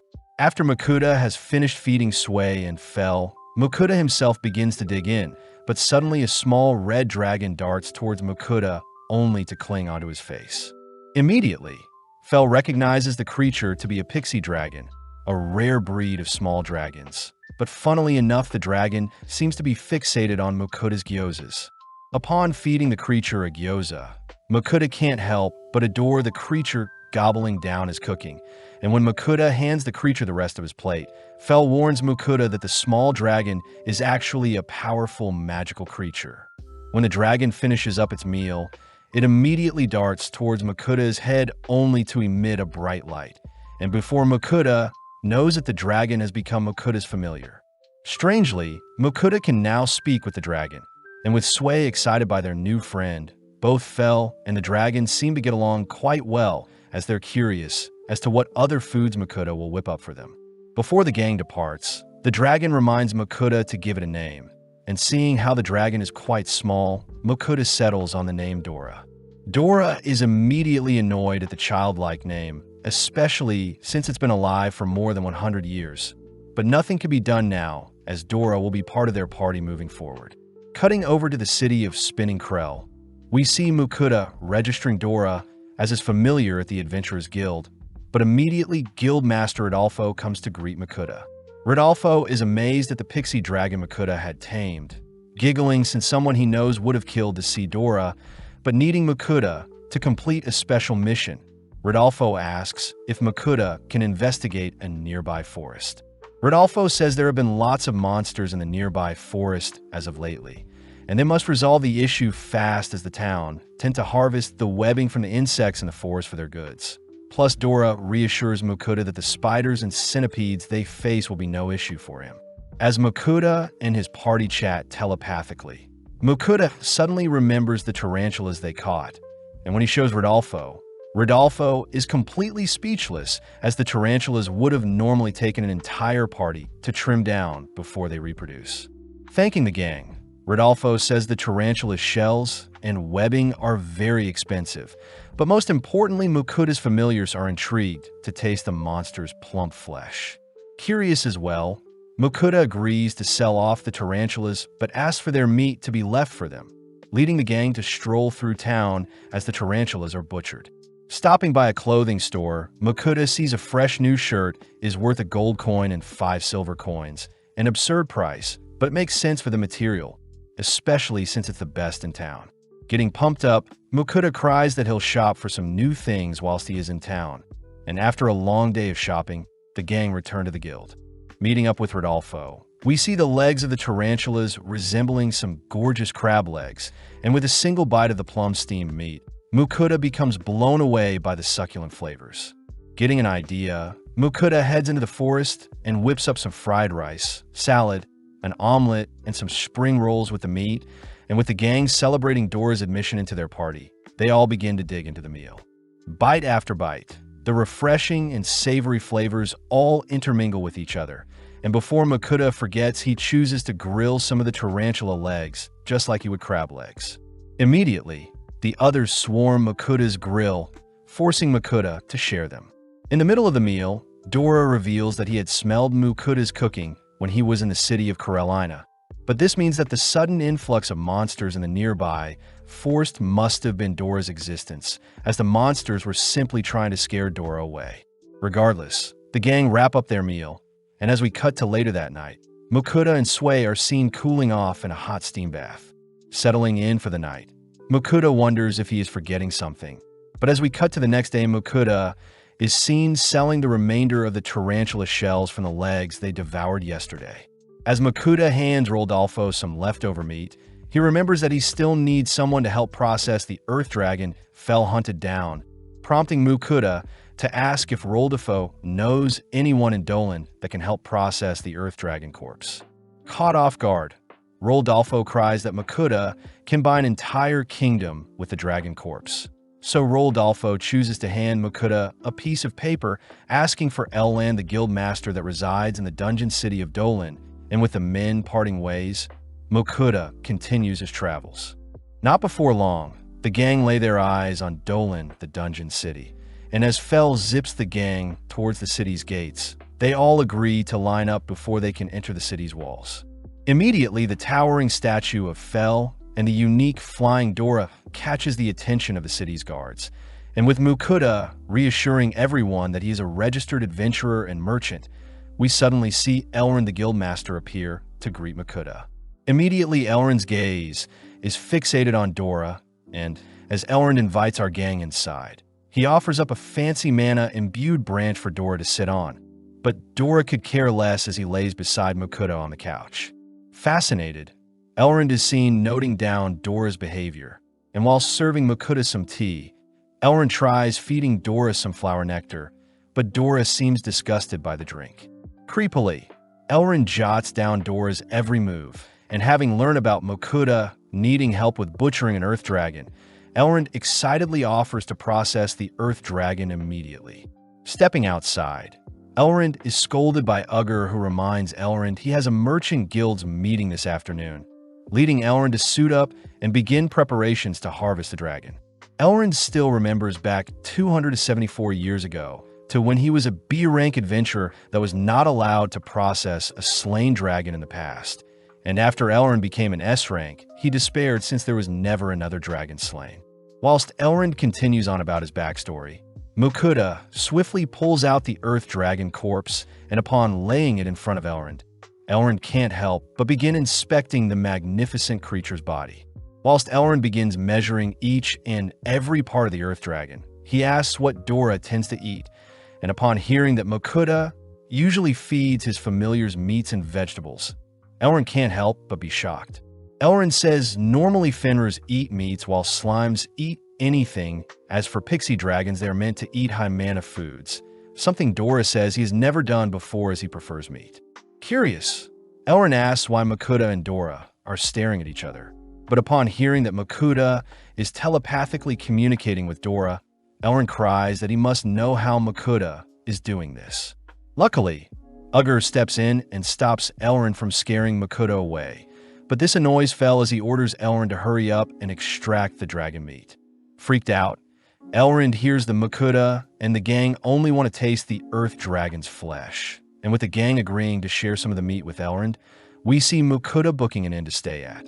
Outside, the entire gang seems exhausted as Elrond had spent most of their time together questioning them on the knowledge and encounters with other dragons, and seeing as they won't get to taste the Earth Dragon today, Makuta declares they'll stuff themselves with food from the online grocery. With Dora intrigued by the online store, we see Makuta opt for some marinated meat, plus he purchases an Iron Genghis-Khan pot. The gang asks what the pot will be used for, but Makuta simply answers by heating up the pot and placing vegetables and meat onto the pot, and to top things off, Makuta douses the meal in some sauce before serving up the dish. Having served up some lamb and mutton, the party digs and only to praise the dish's tender and rich textures, and as the gang stuff their faces, they ultimately ask for seconds. To wrap up the meal, Makuta unveils a box of sweets, and by unwrapping one of the sweets and feeding it to Sway, Sway immediately jumps at the delectable treats. As the gang spend the rest of the night sharing the desserts, we see Makuta exhausted the next day as his familiars were up all night. Greeting Ugger, Makuta asks how Elrond is doing, and funnily enough, Elrond announces that he had spent the entire night measuring and inspecting the Earth Dragon's body. Finally beginning to harvest the dragon, Elrond says he'll need to drain the blood from the creature, leading Elrond to take out a fancy blue knife made out of mithril. With perfect confidence, Elrond runs the blade along the dragon's thick exterior, but suddenly the blade snaps in two, a horrific sight as the mithril blade was the sharpest weapon the guild had. Realizing that they won't be able to eat the dragon, Fel can't help but slump to the floor, despairing at the situation. And seeing as the guild requires more mithril, Fel jumps up only to declare he'll fetch some mithril for them. Makuta stops the feisty Fel, as it seems Elrond is too tired to use the mithril even if they obtained it today. But Fel declares he'll gather some mithril or ahead of time, something Makuta can't allow as his three familiars entering the dungeon and causing chaos would draw too much attention to them. To defuse the situation, Makuta offers to cook everyone a meal, only to whip out some ingredients. First, Makuta stir-fries some orc meat alongside some vegetables, and by using up any remaining sauce they had left over from last night, along with topping off the dish with some garlic and sesame oil, Makuta presents an orc kimchi bowl on a bed of rice. As a bonus, Makuta cracks a raw egg on top of the bowl, and having waited long enough, the gang stuff their faces with the creamy meal, but Makuta fears he won't be able to stop his familiars from rampaging if the harvesting of the Earth Dragon is delayed further. At the same time, we see Ninrir and the other goddesses annoyed that Makuta has yet to deliver them their monthly care packages, but from the corner of their eyes, the girls quiver upon seeing two other gods asking what they're doing. Switching over to Makuta, he is seen finally checking on the goddesses, but immediately Hephaestus the god of blacksmithing and Vahang the god of war greets Makuta. Seeing this as perfect timing, Makuta asks if Hephaestus could bless his equipment, a deed that could be easily done as Hephaestus agrees to upgrade Makuta's weapon tiers in exchange for an offering of some alcohol. As for Vahang, he is interested in some of the otherworldly items Makuta has, but interestingly, Makuta doesn't seem interested in the god's blessings. As a compromise, Hephaestus agrees to bless Sway, whilst Vahang will bless Dora and Fel for their upcoming dungeon exploration. And just like that, Makuta sends the gods their offerings as a thanks. Before Makuta can make plans to enter the dungeon, he is reminded by Fel that they've already acquired some mithril from slaying the mithril lizard prior. And with Makuta handing off some mithril to Sway, Makuta asks that Sway craft a blade for him. Immediately, Sway swallows and spits out a shiny-looking sword. And although Makuta says they now don't have to search for mithril in the dungeons, Fel cries that they should still check out the dungeon whilst they're in town. Back in his office, Elrond is quite depressed, having not been able to find a replacement blade to butcher the Earth Dragon. But luckily Makuta has brought his own blade.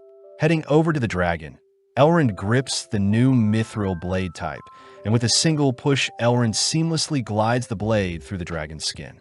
Elrond wonders how Mukuda obtained such a majestic sword, but Mukuda makes up that a friend gave it to him. And now that Elrond can process the dragon, Elrond utters that it may take 3 days to butcher the beast before them. Seeing as they can't just sit idly by, Fel and Dora ask to explore the dungeon whilst they wait, but Mukuda says there is no need. At that moment, Sway adorably asks if they could enter the dungeon, words that ultimately sway Mukuda. Passing through town, Mukuda arrives at the dungeon gates only to hear that it may take upwards of a month to clear the 30 floors in the dungeon, and interestingly, no one has yet to explore the entire dungeon. Mukuda realizes that he hasn't prepared enough food for a 1-month exploration, and with Mukuda preparing to back out, Fel telepathically asks what Mukuda is doing. Mukuda says they need to prepare actual food to fight efficiently, and with Mukuda's familiars agreeing, the gang choose to do some shopping first. Immediately, Mukuda's party draws the attention of onlookers, and when Mukuda is called over to check out some meat and vegetables, he reasons he should stock up on some vegetables before tackling the dungeon. As for the meat, Mukuda is surprised to learn that monster meat is quite luxurious and expensive. So Mukuda says Fel can simply hunt for the meat they need. Settling on some bread and vegetables, Mukuda explores the town, some more only to spot a magic stove with 4 heating elements. Fel wonders why they need such a big stove, but suddenly a store clerk appears, allowing Mukuda to ask how strong the fire can burn. The clerk explains that there are magic stones used to heat the stove, plus there seems to be an oven compartment capable of roasting cockatrices whole, a feature Mukuda's portable gas stove doesn't have. Intrigued, Fel orders Mukuda to buy the stove, since Mukuda can cook new types of food for them. And with Dora begging Mukuda to purchase the stove as well, Mukuda agrees to fork over 860 gold coins for the stove. That night, Mukuda shows off the various pots and pans he purchased from his online store. And having made use of his new stove, Mukuda is able to stew some meats and vegetables while steaming some rice. With Mukuda asking Sway to help him with something, we cut to Mukuda serving up a bull and wyvern meat bowl for the gang, leading everyone to eat their fill. The next day, Mukuda reasons he should prepare some meals in case he is too tired to cook in the dungeon. So starting off, Mukuda strings up some orc meat only to fry and stew it just like if it were pork. Next is some steamed boar wrapped in cabbage, and needing to use up his leftovers, Mukuda whips up some stir-fry bowl and pepper topped off with any leftover sauces. Moving on to a hearty soup, Mukuda chops up some vegetables and begins simmering them alongside some orc meat. And for the final meal prep is some wyvern beef stew. As the sun sets, Mukuda stores away the 5 meals he has prepared, and by tomorrow Mukuda is excited to see Sway has completed the job he asked of him. Proudly, Sway shows off the mithril sword he crafted for Mukuda, but at that moment Ugger appears only to report that Elrond has finished butchering the Earth Dragon. With Mukuda and his party heading over to meet with Elrond, Mukuda can't help but be weirded out when he stumbles on Elrond admiring the dragon's blood he bottled up, but snapping out of it, Elrond shows off every part of the Earth Dragon he harvested. Although it took 3 days, Elrond says it was an amazing 3 days, plus Mukuda says he is happy to sell off any of the materials to the guild. Excited, Elrond says he wants 2 bottles of the dragon's blood, along with half of the dragon's liver to help produce elixirs, and to top things off, Elrond wants a dragon tooth to help craft a mighty sword. Mukuda is surprised Elrond doesn't want anything else, but Elrond says the 5 items are valued at 3,800 coins, so for now he'll give Mukuda 380 coins. Annoyed, Fel demands to know where the edible parts of the dragon are, leading Elrond to escort the gang into their freezer room. Entering a chilly space, the gang are impressed to see magical stones keeping the wrapped up meats inside fresh. News that allows Sway to help retrieve the dragon's meat, all whilst Mukuda stores them in his item box. Unable to wait any longer, Elrond allows Mukuda to visit his home to cook some meat for the gang. And having promised everyone such a thing, Elrond chooses to drag Mukuda to his home, all whilst avoiding his responsibilities as a guild master. Showing the gang to his backyard, Elrond watches as Mukuda retrieves his new stove, and interestingly, Elrond mentions how he has the item box skill as well. Apparently, Elrond was a warrior that wielded a sword alongside plant and wind magic. And whilst Elrond begins rambling on about his past, Mukuta gets to work cooking up some meat. First, Mukuta seasons the dragon meat with some salt and pepper. Next up is peeling and slicing up some carrots, potatoes, and onions, only to lay them on a pan next to the chunk of meat. Drizzling some oil and topping off the meat with some herbs, Mukuta places the pan into his preheated oven to begin roasting, a sight that makes the others begin to drool. After some time, Mukuta takes out the pan only to confirm that the meat has been cooked, and by slicing up the chunk of meat and serving it up with some garlic soy sauce, the gang sit down for a taste. With a single bite, Mukuta becomes speechless at the distinct flavors. Plus, it seems Mukuta's familiars are also dazzled by the meat's plump and unique flavor.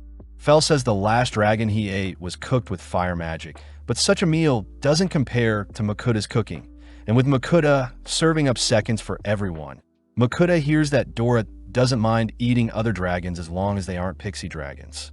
Off to the side, Mukuta sees Elrond tearing up as he was able to not only butcher a dragon, but also taste it, things Elrond could only dream of doing.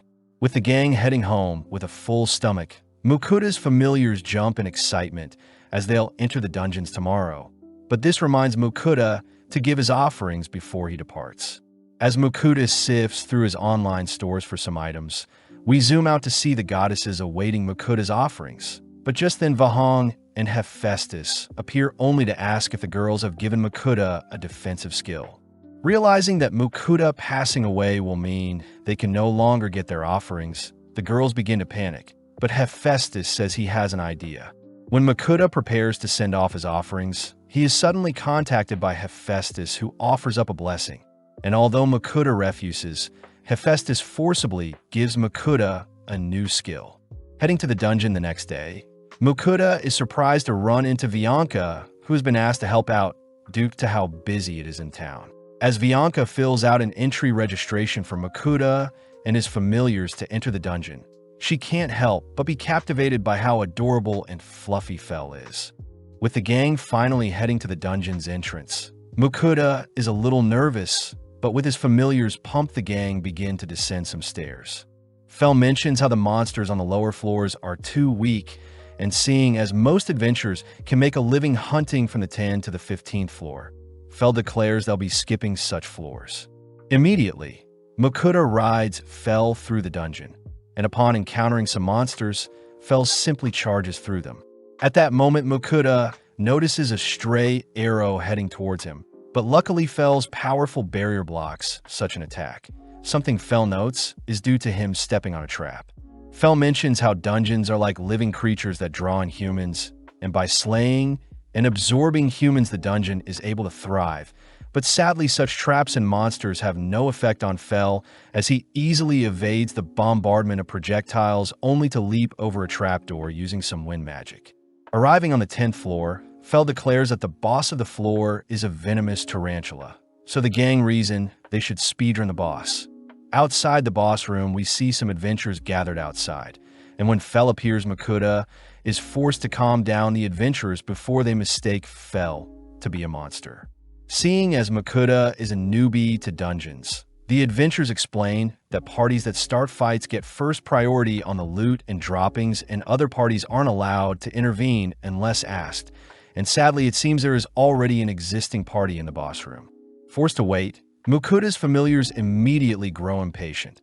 But not before long, Mukuta spots the adventurers returning, having survived their battle. The adventurers report that they'll be leaving now since they have families. But Mukuta's gang excitedly enters the room only to be met by various tarantulas. Immediately, Dora conjures a fire spell that incinerates all the monsters, and interestingly, the tarantulas have dropped some items Mukuta stores in his item box. With the gang impatient, they rush towards the 11th floor boss, and immediately the gang are able to dispatch the army of orcs in the boss room. Before moving on, Mukuta's familiars mention how they're hungry, and with Fel leading the gang to a safe room where other adventurers are resting, they coincidentally bump into Iron Will. Choosing to catch up, Mukuta explains how his familiars have been dying to explore the dungeon, and with Mukuta introducing Dora, the pixie dragon, to the Iron Will members, the gang are forced to hold back their laughter. Up next is Sway. A slime Rita finds adorable, and whilst the girls hang out with Sway and Dora, Fel demands some food. Immediately perking up, Iron will asks if they can eat as well, and with Mukuta happy to serve them. Mukuta takes out his wyvern stew whilst Rita slices up some of their bread to go along with the meal. Having craved Mukuta's cooking, the Iron Will members begin to stuff their faces, and before the Iron Will members can apologize for eating so much, Mukuta instead offers to serve everyone seconds.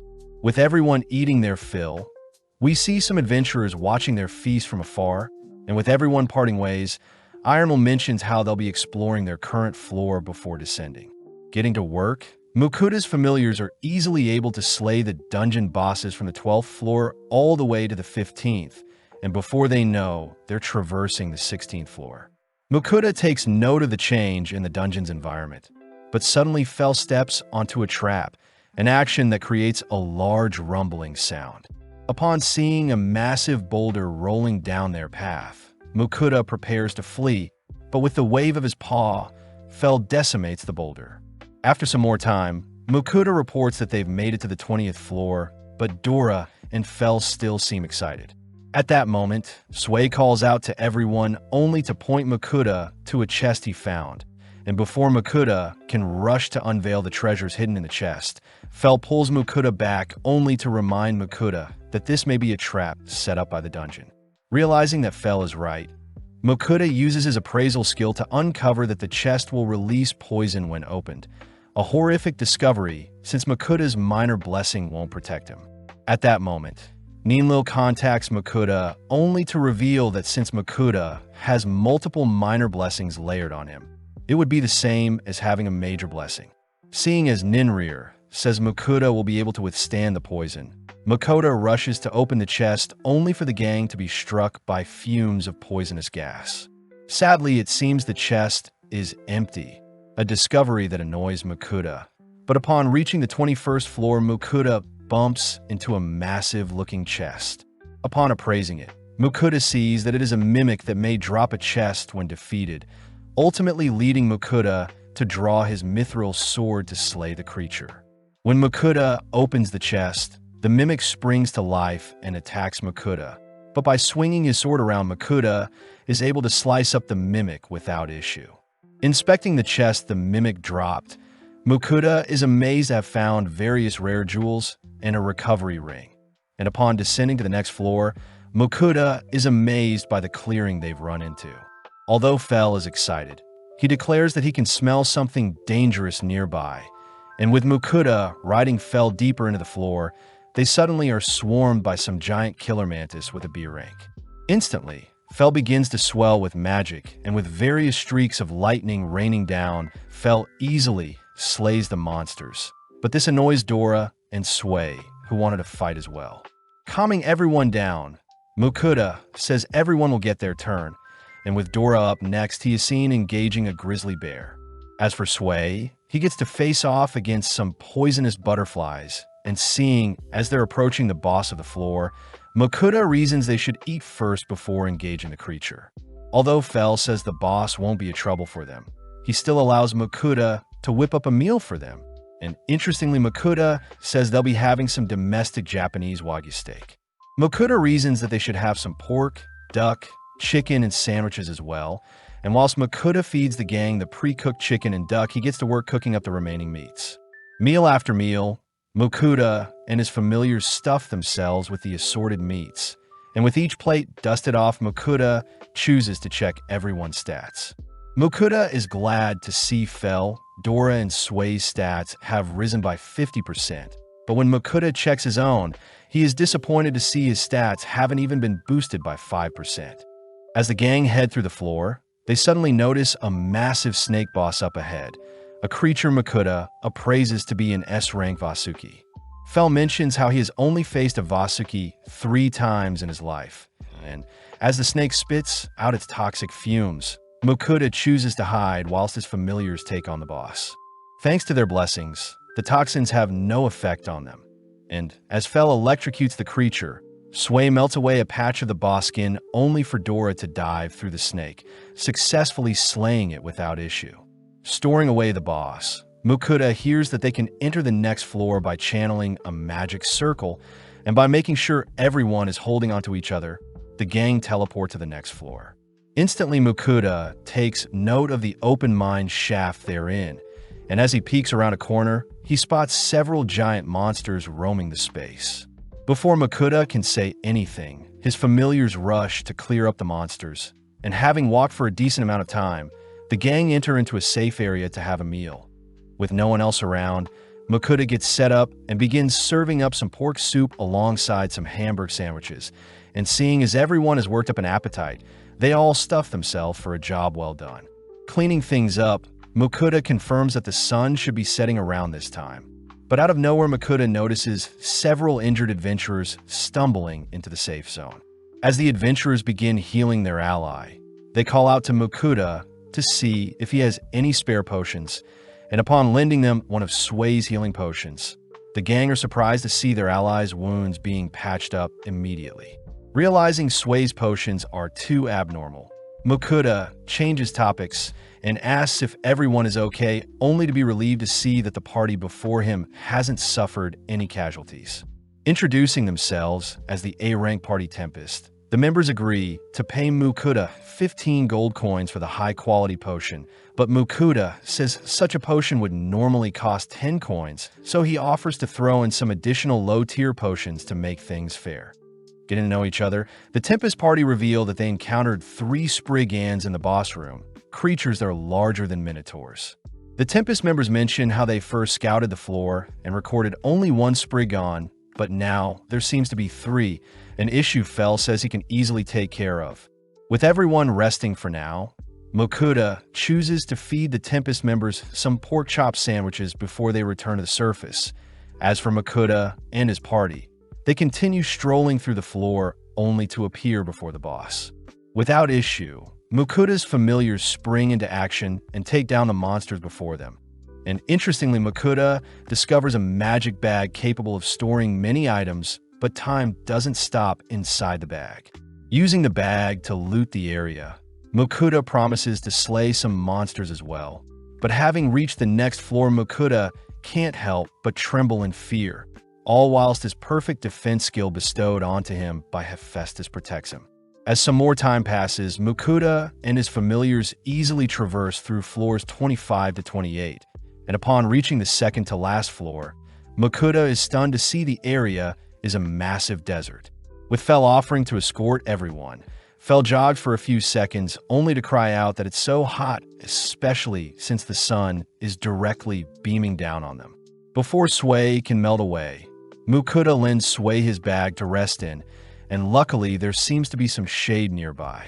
Fell chooses to erect his barrier to block some of the heat, and fearing that Fell's mana may be drained, Mukuda opens his online store only to purchase some sun gear along with some electrolyte drinks. With the gang hydrating themselves with the drinks, Mukuda follows up by purchasing some ice cream, and with each scoop the gang slowly feel their souls invigorated. Seeing as they need to keep moving, they stuff themselves with popsicles as they traverse the desert, and with Fell relying on his senses to track down the boss, they eventually run into a massive scorpion and worm, both creatures Mukuda's familiars take down. With the sun setting, the blistering hot desert suddenly becomes freezing cold, forcing Fell to erect his barrier to trap in the warmth from their campfire. Relying on the online store, Mukuda purchases some heating pads and additional layers of clothing. Plus, Mukuda plans on serving up a warm, hearty meal for the gang. Getting to work, Mukuda creates a broth by mixing together several seasonings, and by stewing some vegetables and rockbird, Mukuda eventually adds some udon noodles along with some tempura to finish off the dish. As the gang slurp down the meal, they become satisfied by the warm broth slushing around in their stomachs. And with the boss being nearby, Mukuda reasons they should rest up for the hectic day ahead. With the sun rising, the gang immediately enter into battle with the stone guardian of the floor, but after some time, they claim victory over the golem only to head towards the teleportation circle. As the gang teleport to the final floor, Mukuda becomes terrified upon seeing a behemoth creature before them, and having not been able to plan ahead, Dora and Sway take the lead and rush towards the boss. Interestingly, The boss is able to withstand Dora's fiery dive and Sway's acid bullets. And Fel reveals that behemoths are very durable against physical and magical attacks. As the behemoth charges the gang, they immediately disperse, only for Fel to swipe at the creature with no luck. But Mokuda orders his familiars to keep piling on the attacks, as he believes the damage will eventually accumulate. As the three dance circles around the boss, they slowly pick away at the creature's defenses, and with Dora conjuring two icicles, he manages to break through the exterior of the boss. At that moment, the behemoth locks onto Mokuda, and by charging up a dense breath, the boss fires a beam of dark magic at Mokuda.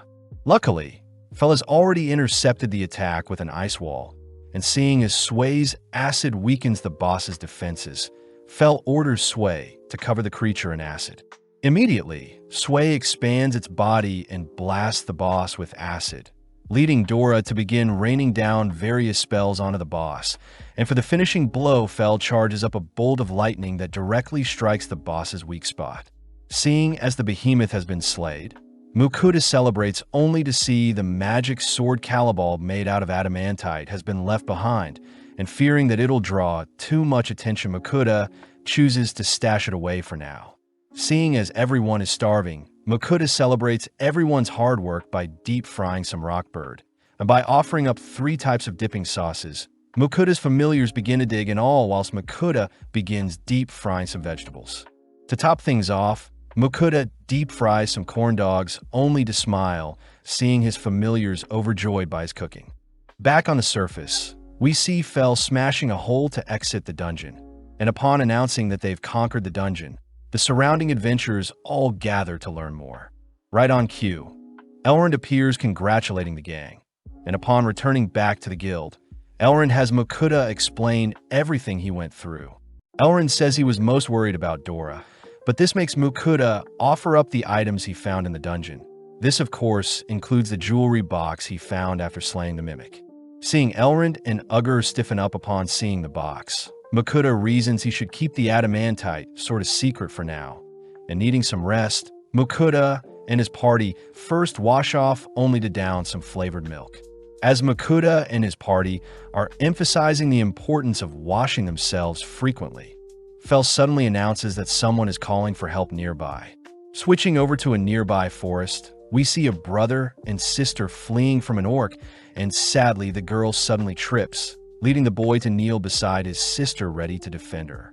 Right on cue, Mokuda appears, and with Dora and Sway slaying the orc, Mokuda rushes to see if they're okay. Upon seeing Fel, the siblings begin crying as the massive wolf behind Mokuda is scary, but with Mokuda's reassurance, the siblings reveal their names to be Daryl and Iris. Mokuda is shocked to hear the siblings are from Dolan, as it takes a normal adult 3 hours to reach their current location by foot, and seeing as the siblings aren't explaining themselves, Mokuda promises the siblings can have the orc if they tell them what happened. Surprisingly, Daryl says he can store the orc with his item box, and apparently their father was an adventurer who entered the Dolan dungeons with his friends but never came back. Since then, Daryl and Iris have been helping their mother get by. But sadly one day, she collapsed, and it seems the town's priest couldn't heal her. The siblings cry that they need money to hire a royal priest to cure their mother, and with Mokuda crying as well after hearing such a tragic story, Mokuda fears that such an orc won't trade for much. With Mokuda wondering how he can help, he sees that the kids are hungry, and so, as Mokuda prepares to cook for everyone, he watches as the siblings play with his familiars. Wanting to treat the kids, Mokuda begins frying up some vegetables alongside some cockatrice breasts, and upon topping the meal with a sunny side egg, Mokuda presents some burgers and fries for the kids to indulge in. Immediately, the siblings dine on the delectable burgers. As for Mokuda's familiars, Mokuda has already prepared and pulled together the remaining ingredients to stack a multi-layer burger. With everyone eating their fill, Mokuda cleans up only for the siblings to graciously thank Mokuda, but Mokuda can't help but be hurt upon being called uncle. Regardless, whilst the kids sleep, Mokuda searches his online store for medicine to help out their mother, but Mokuda wonders if Sway's potions can help. Sadly, Fel says potions can't heal illnesses, and it seems only elixirs can. Mukuda fears that an elixir that can heal all illnesses doesn't exist, but upon remembering Elrond wanting the Earth Dragon's blood to craft his own elixir, Mukuda swiftly gathers some dragon liver and blood to perform his own experiments. First, Mukuda asks if Sway can concoct an elixir with the liver and blood, and while Sway begins crafting something, Mukuda gets to work whipping up a meal for the kid's sick mom. Mukuda reasons the meal should be rich in vitamins and nutrients, so he chops up various vegetables alongside some bacon only to simmer them with soy milk in order to create some hearty soup. At the same time, Sway announces that he has finished his crafting only to present 3 elixir vials, items Mukuda appraises to heal any ailment but can extend anyone's lifespan. As Mukuda appraises Sway, he rushes to wake up the kids as they all board Fel, and before the sun sets, Fel manages to speed back to Dolan. With the kids excited, Mukuda prepares to hand Daryl the orc, but he mentions how he has medicine that may be able to heal their sick mom. Sadly, Mukuda says Daryl and Iris will have to trade him for the medicine, and luckily Mukuda is willing to take the orc Daryl has. Just like that, Mukuda seals their deal and hands Iris the elixir only to give Daryl the hearty soup he cooked prior. With the kids on the brink of tears, Daryl promises to grow up to be a merchant one day to make Mukuda proud, and just like that, the kids rush back home. Returning to his inn, Mukuda praises his party for a job well done today, and upon checking everyone's level, it seems Fel is now level 921, having gained 10 levels, whilst Dora is now level 160, having grown from level 130, while Sway is level 88, having quadrupled his level from 22. With Mukuda's familiars excited by their growth, Mukuda hurriedly checks his stats, but sadly, it seems nothing has changed. At that moment, Mukuda notices a +1 stat next to his online grocery skill, and upon interacting with it, a massive burst of light gives way to the new online grocery tenant skill. With Mukuda's familiar checking out what is happening, they all wonder what the burger meal and desserts before Mukuda are, and seeing as the majority want to check out the desserts, the gang become glued to the array of new options before them. Immediately, Mukuda purchases some sweets, and by slicing them up and evenly dividing them amongst the crew, Mukuda watches as his familiars gulp down each sweet. As for Mukuda, he remembers to serve the gang, putting each only to indulge in some sponge cake whilst flushing everything down with some coffee. Before Mukuda serves second for the gang, he wonders what he is forgetting, and as we zoom out, we notice the gods and goddesses all freaking out as they're awaiting their next batch of offerings for Mukuda. Back at the guild, Mukuda is shocked to see various butchers gathered, and interestingly, Elrond is helping to teach everyone the proper techniques to extract the goods from various monster corpses. Elrond declares that since the Dolan dungeon has been conquered, their town will become more popular, but just then Ugger appears scolding Elrond for running off again, especially since he is meant to be writing up a report. Elrond says he wants to hang around the corpses, but Ugger says Elrond can't be slacking off, and with Marcel left to guide the others, Ugger drags Elrond whilst asking Mukuda to come along. Starting their meeting, Ugger reveals that there was something in the magic bag Mukuda found, and when Mukuda opens it, he is shocked to see hundreds of shiny gems appear from the bag. Fel says this is a first to see so many, and seeing as the bag preserved the quality of such gems, Elrond says it'll be difficult to purchase them all from Mukuda, seeing as he already purchased some Earth Dragon parts. Ugger instead offers a different proposal, as it seems the Merchants Guild wants to trade the gems for items. And although such trades are taboo, Ugger and Elrond reassure Mukuda that it shouldn't be a problem. Ugger does wonder if Mukuda can appraise the gems beforehand, as he fears some merchants may rip him off. And to make sure, Ugger says he'll accompany Mukuda to make sure things go smoothly. When Elrond tries tagging along, Ugger forbids it, as Elrond has lots of paperwork to go through, and with one of Elrond's items on the line, Elrond has no choice but to agree. Before setting off, Mukuda is given a 2-hour lunch break, leading the gang to stroll through town in search of food. Smelling meat, the gang stop in front of a skewer stand, leading the owner to panic briefly. Mukuda first checks to see how many skewers everyone wants, and when Mukuda announces that he wants to purchase 76 skewers, he hands over 6 silver coins. With the first batch being handed out, Mukuta's familiars tuck into the grilled rabbit skewers. And when Mukuta has a taste, he wonders how orc and wyvern skewers would taste. Seeing as he'll also need basic seasoning and a grill to have his own barbecue. And seeing as Sway can't craft a grill having never seen one before, Mukuta puts the thought aside as they head to the Merchants Guild with Ugger. In the guild, various antique items are put on display, only for Adriano, the guild master, to introduce himself. Introducing Russ Lin, the appraiser. Adriano asks for the gems Mukuta plans to trade, and as Rulson gets to work, he praises the various gems presented to him as it seems they are indeed the highest quality of items. Interestingly, when Mukuta shows off the Imperial Topaz they acquired, Rustlin begins freaking out as the golden sparkles shimmering from the topaz is indeed the highest grade item and is an item only found every few decades. With all the gems accounted for, Adriano says he will purchase the bulk for 7,460 gold coins. But before Mukuta can accept such an amazing deal, Ugger interjects. Ugger says the topaz along with all the gems are in present quality, so such an offer is an insult to Mukuta and the Adventurers Guild, a statement that makes Adriano reconsider. Apologizing, Adreno offers up 9,408 gold coins, an offer Ugger finally accepts. Back at the Adventurers Guild, Elrond is glad Ugger got Mukuta a better deal, and before he forgets, Mukuta is promoted to A rank since he conquered a dungeon. Mukuta is scared since A ranks are tasked with quests directly from the kingdom, and although they're free meal vouchers, the most important perk is being able to take on any quest, a benefit that excites Fel. That evening, Mukuta returns to his inn only to set up his stove to cook some meat, and funnily enough Sway crafted a mithril meat grinder for Mukuta, and after grinding too much meat, Mukuta says they'll be having meatloaf tonight. First, Mukuta places aside some breadcrumbs soaked in milk. Next, by stir-frying some vegetables, Mukuta combines everything alongside some ground meat, only to begin kneading everything with the help of Sway and Dora. Next, he lines a container with some bacon, and by filling the container with half of the meat mixture and topping the meat with some eggs, he wraps up the bacon and seals off the containers with some foil. As he slides the container into the oven, he waits a few minutes only to retrieve his baked goods, only to remove them from the container. Next, Mukuta extracts any remaining oils and combines them with various ingredients to craft a thick sauce, and upon slicing up the meat loaf, Mukuta drizzles the sauce atop the slices.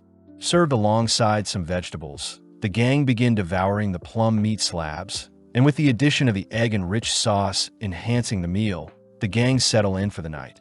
Seeing as Ugger helped him greatly today, Mukuta searches for some sweets he can give Ugger to share with his wife and kids, leading Mukuta to settle on some madeleines that are capable of enhancing one's magic for 2 minutes by 1%.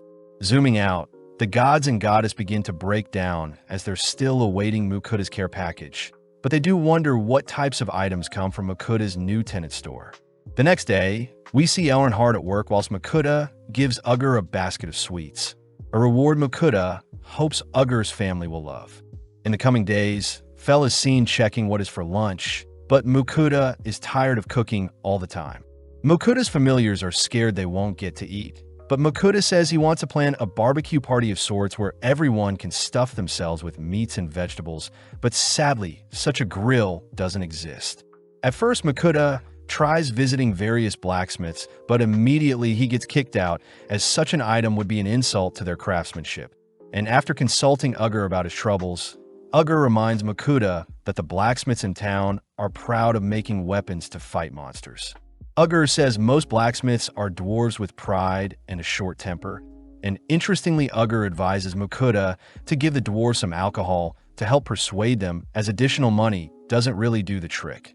With Mukuta being given the remainder of the money he is owed for selling his monster drops, Mukuta first heads to feed his familiars a simple wyvern meat and rice bowl, only to begin sifting through his online store. Mukuta reasons that some whiskey with high alcohol content should please the dwarves, and to be safe Mukuta adds some highballs. Upon inspecting the whiskey, Mukuta sees that the drink decreases the drinker's strength by 2% for 5 minutes, but their magic is increased by 2% for 5 minutes.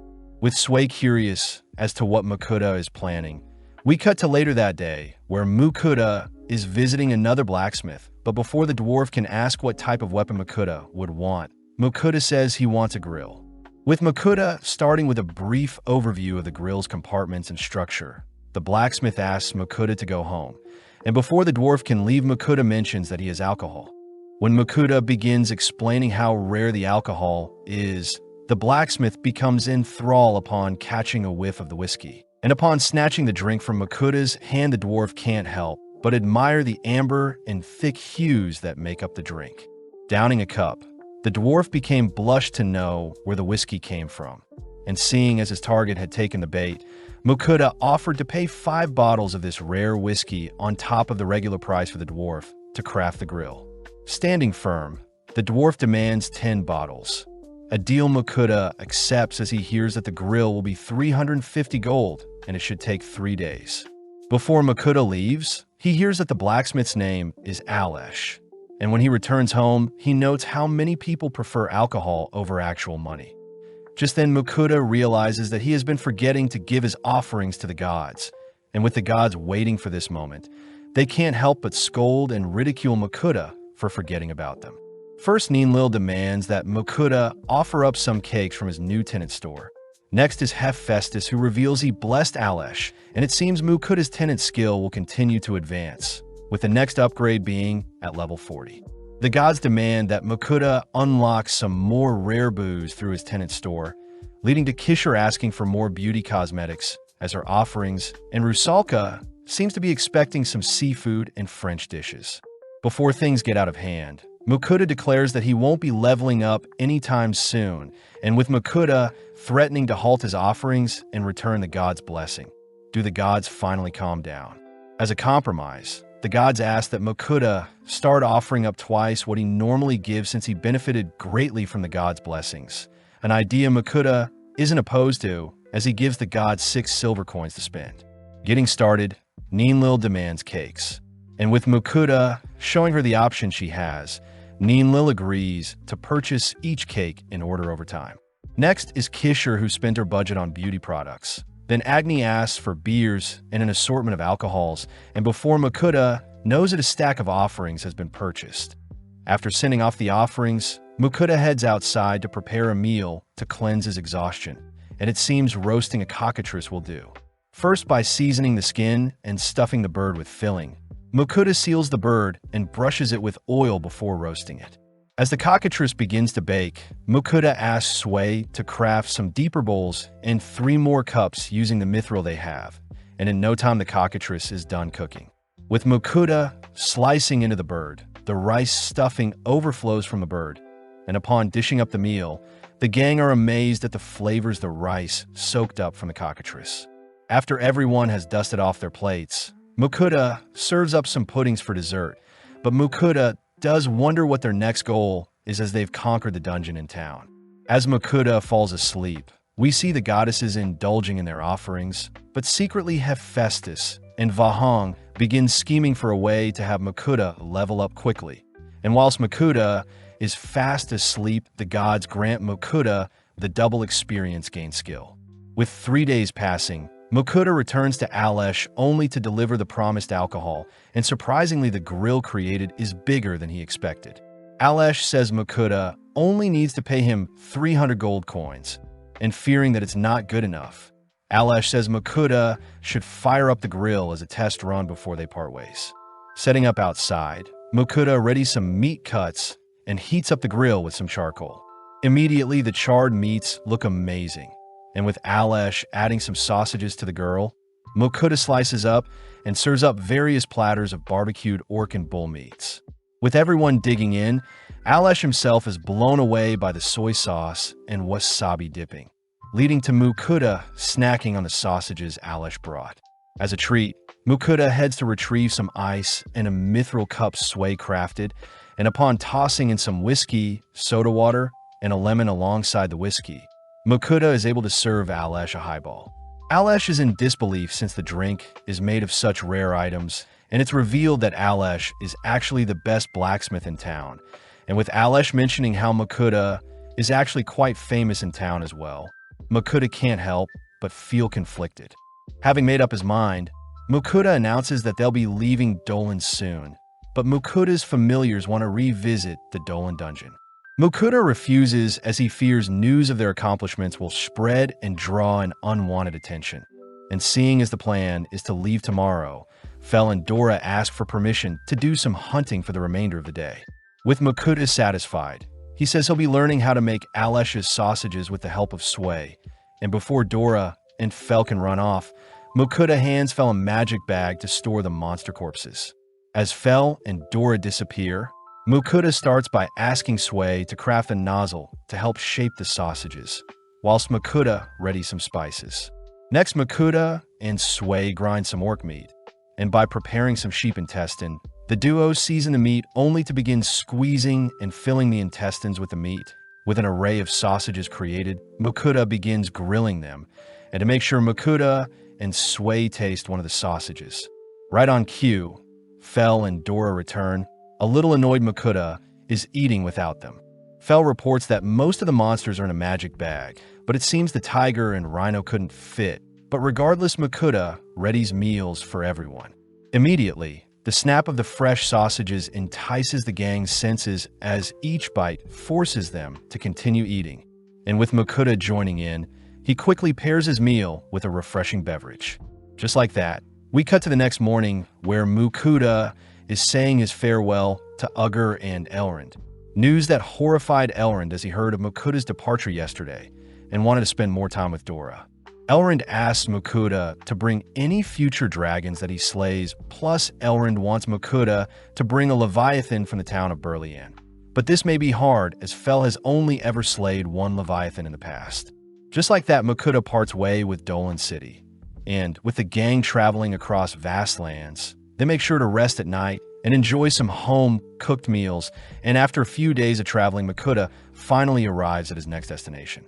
At Nijhoff, Mukuda is confronted by the town's knights due to his familiars, but upon showing his A-rank status, Mukuda is allowed entry without issue. Heading through town, Mukuda notes the smaller landscape compared to Dolan, and upon heading to the guild, he greets Goran, the guildmaster of Nijhoff. Immediately, Mukuda agrees to take on any of the harsh quests the town is lying around, leading Goran to mention how various carnivorous evil plants have been running rampant in the forest west of their location, plus there were sightings of a Cyclops appearing in the clay mines nearby. Although Mukuda is scared, he notices that his familiars are the least bit worried. So before they set out tomorrow, Mukuda asks for a favor. Walking through town, Mukuda says he wants to try renting a house for once. So first they'll need to visit the Merchants Guild. With a letter of introduction from Goran in hand, Mukuda enters the guild and eventually greets Domenico, the vice guildmaster, only to mention that he needs a place to stay for 7 days where he can live with his familiars. Domenico happily shows 3 locations ranging from a 7, 13, and 10-room home, and interestingly, the smallest of the 3 is closest to the town center and is well equipped with a kitchen, storage room, and bath, perks that make Mukuda accept the place. Granted the keys to a mansion, the gang stumble inside only to become speechless at how massive the location is, and with Mukuda's familiars making themselves at home, Mukuda heads to the kitchen. Seeing as there aren't any houses nearby, Mukuda says he'll make some curry to stuff themselves tonight. Getting started by dicing up some vegetables, only to toss them into a pot with some meats, potatoes, and carrots. Adding some water alongside some curry seasoning, Mukuda brings the stew to a boil, and naturally this draws in Mukuda's familiars, and to top things off, the curry is served alongside a bed of rice. At first, Mukuda's familiars are hesitant to taste the dish, but with a single bite, the gang all stuff their faces with the sweet and savory curry dish. Serving up seconds, Mukuda personally savors the spices in the dish, and with everyone stuffed, Mukuda and the gang head to visit the bath. Mukuda declares they'll be bathing every day, and before Fel can flee, Mukuda orders Fel to clean himself off after eating so much curry. As Mukuda scrubs Fel down, he orders for Sway to help blast Fel with hot water, and not before long Fel shakes himself dry only to reveal his luscious coat of fur. With Fel asked to pick out his own room upstairs, Mukuda and the others enjoy a steamy bath only to retreat to their sleeping quarters, and with Mukuda's familiars scattered around the room. Mukuda leaps into bed only to fall asleep. The next morning, the gang start with hunting the evil plants, and seeing as they're scattered all across the forest, Mukuda asks for Fel and Dora to deal with the ones furthest away, while Sway and himself search for nearby ones. Fel fears Mukuda will get hurt, but Sway says he'll protect Mukuda at all cost. Plus, Fel and Dora are tasked with collecting any gems that drop. With the gang splitting up, Mukuda gets excited to try out a spray he has on the plant monster, and not before long Sway cries that a monster is nearby. Seeing the monster's vines and grotesque limbs, Sway leaps into action and slays it with his acid spit, and seeing as another swarm of them are approaching, Mukuda readies his herbicide to fend off the plant monsters. With a single spray, Mukuda is able to meld away the attacking monsters, and working alongside Sway's acid spit, our duo clear the wave. Up next is a massive evil plant, and with 3 heads attached, the towering monster rushes Mukuda, but a single spray sends it whimpering back. Seeing the creature advancing, Mukuda accidentally trips, but luckily he manages to unload his spray on the creature, and seeing as its roots are its weakness, we cut to a few hours later where Mukuda and Sway are collecting the gems dropped from the plant monsters. Mukuda is amazed Sway still has energy, and with Fel and Dora returning as well, Mukuda hears that they've successfully wiped out all of the plant monsters in the forest, so it seems they'll get to fight the Cyclopes today as well. That evening, the gang are seen slaying the Cyclopes, and as they return home for a nice bath, Fel notices that Sway has evolved. Checking his stats, Mukuda sees Sway has evolved into a huge slime and has learnt the skill Giganticize. As for the others, it seems their levels went up a bit, and surprisingly Mukuda's level has risen quite rapidly, and it's all thanks to his double experience gain skill, something Mukuda learns with the God Scheme to make his level up faster. Heading to a field, Mukuda calls for Sway to come out and show his new Giganticize skill, and when Sway asks for everyone to step back, Sway suddenly balloons and swells up in size. As Sway towers over the gang, Fel says Sway is even larger than the Emperor Slime he faced in the past. Plus, Mukuda knows Sway is a rare type of slime, having obtained all his skills in only 3 months. Fel says it may be the other worlder of plastic and garbage Sway has been eating, and as Sway excitedly jumps to show off, Mukuda quickly asks Sway to shrink back to normal. With it being a beautiful day, Mukuda begins to prepare some breakfast, and by slicing up some vegetables and topping off a bed of rice with egg and cockatrice, Mukuda shows off a breakfast bowl. The gang are enthralled by the satisfying yet light meal, and with breakfast finished, we follow Goran alongside Mukuda as he presents the Cyclops corpse to Horace, the town's butcher. Horace says he can butcher the monster by tomorrow, and before Goran hands Mukuda the reward for completing the 2 quests, Horace adds that Mukuda should check out the town's pottery, as it's what they specialize in. Intrigued, Goran personally suggests some stores to visit, and as Mukuda passes through town, Mukuda first stops at Lita Trading Company. Strangely, the shopkeeper sees Mukuda is A rank and tries convincing Mukuda to splurge on his goods. But weirded out, Mukuda leave for the Severi workshop, and immediately Mukuda is impressed by an auto-cooling cup made from magic stone. With the store being quite loved, Mukuda wonders what chilled beer would taste like, only to head to the Davin workshop, famous for their floral ceramics. Having gone all out and picked out a new set of utensils for 168 gold coins, but suddenly Fel begins to pout as he demands that they visit a dungeon. Mukuda reminds Fel that they'll be heading to the sea to slay some krakens and sea serpents, but Fel says he feels out of shape and wants to conquer a dungeon. To make things worse, Fel ends up convincing Dora and Sway as well. So instead of heading to Burlian, Mukuda says they'll stop by a dungeon, but he'll need some time to prepare some meals for their dungeon run. With Fel agreeing, we cut to the next day, where Mukuda hears from Horace that the Cyclops have been butchered, but it'll take some time to process Mukuda's reward as some orcs have settled in a forest north of the village. The village fears that the existing orc leaders and generals will attract an orc king, and sadly 6 teams of C ranks or higher parties are needed, but they're all gone on other quests. With no choice, Mukuda offers to take on the quest, and seeing as they can farm some more orc meat, Mukuda's familiars agree as well. Goran adds that there will be others joining Mukuda, And as they head into a different room, we see 4 adventurers that make up the B-rank Shadow Warriors. Alonzo, the leader, warmly greets Mukuda, only to introduce Clement, Matthias, and Ernest as they'll be working together. Mukuda shows off his familiars, and with time of the essence, Mukuda hears that it'll take a day to walk to the location. So instead, he suggests an alternative plan. Outside, Mukuda proudly shows Sway's giganticized form, and although everyone is speechless, it seems the Shadow Warriors will be riding Sway as he runs alongside Fel and Mukuda. In the blink of an eye, the party arrives outside the orc settlement, and it seems there are around 100 orcs in total. Fel declares that himself, Sway, and Dora will initiate the attack. As for Alonzo and his party, they'll wait alongside Mukuda and help slay any that flee. Just like that, Fel kicks off the raid by conjuring earth spikes that skewer some orcs. Next, Dora conjures flames to toast a group of orcs. Then Sway duplicates and begins spraying his acid to cause mayhem in the settlement. The Shadow Warrior party are in disbelief at how efficient Mukuda's familiars are, but out of nowhere, a massive explosion rings out only for a single orc to be flung towards Mukuda.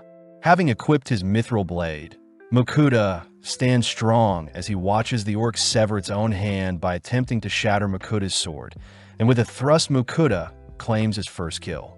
Suddenly, Mukuda is tackled aside by another orc, but reacting fast enough, Mukuda fires stone bullets to blind the attacker, and by rushing in and evading another lethal attack, Mukuda finishes his second orc.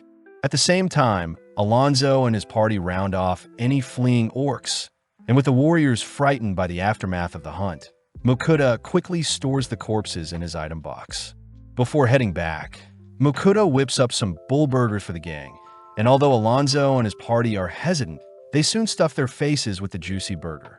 That night, Mukuda presents the orcs to Goran. Plus, Alonzo is grateful that Mukuda is sharing his reward, even though Fel and the others did most of the work. Mukuda says he sent his familiars back home first since they were impatient. And before Mukuda parted ways with Alonzo, he hears that their party will be visiting the Aveling dungeon, so they hope to meet in the future. Back at home, Mukuda says he should prepare something special since it'll be last day in the kitchen. And with Sway curious as to what Mukuda is up to, Mukuda reveals that he'll be doing a salt bake. First, Mukuda seasons a slab of meat with garlic and pepper. Then, by separating some eggs, Mukuda adds lots of salt along with some herbs to the mixture, only to whip it into something dense. Next, Mukuda wraps the seasoned meat in some boiled lettuce only to encase the meat in the salt mixture, and then the meat is left to cook in the oven. Several minutes later, the golden meal is taken out to sit, but in the meantime, Mukuda begins to prepare some mustard using the leftover egg yolks and Sway's help. With things ready, Mukuda calls over Fel and Dora, and by cracking over the salt cover, Mukuda reveals some plump meat hidden within.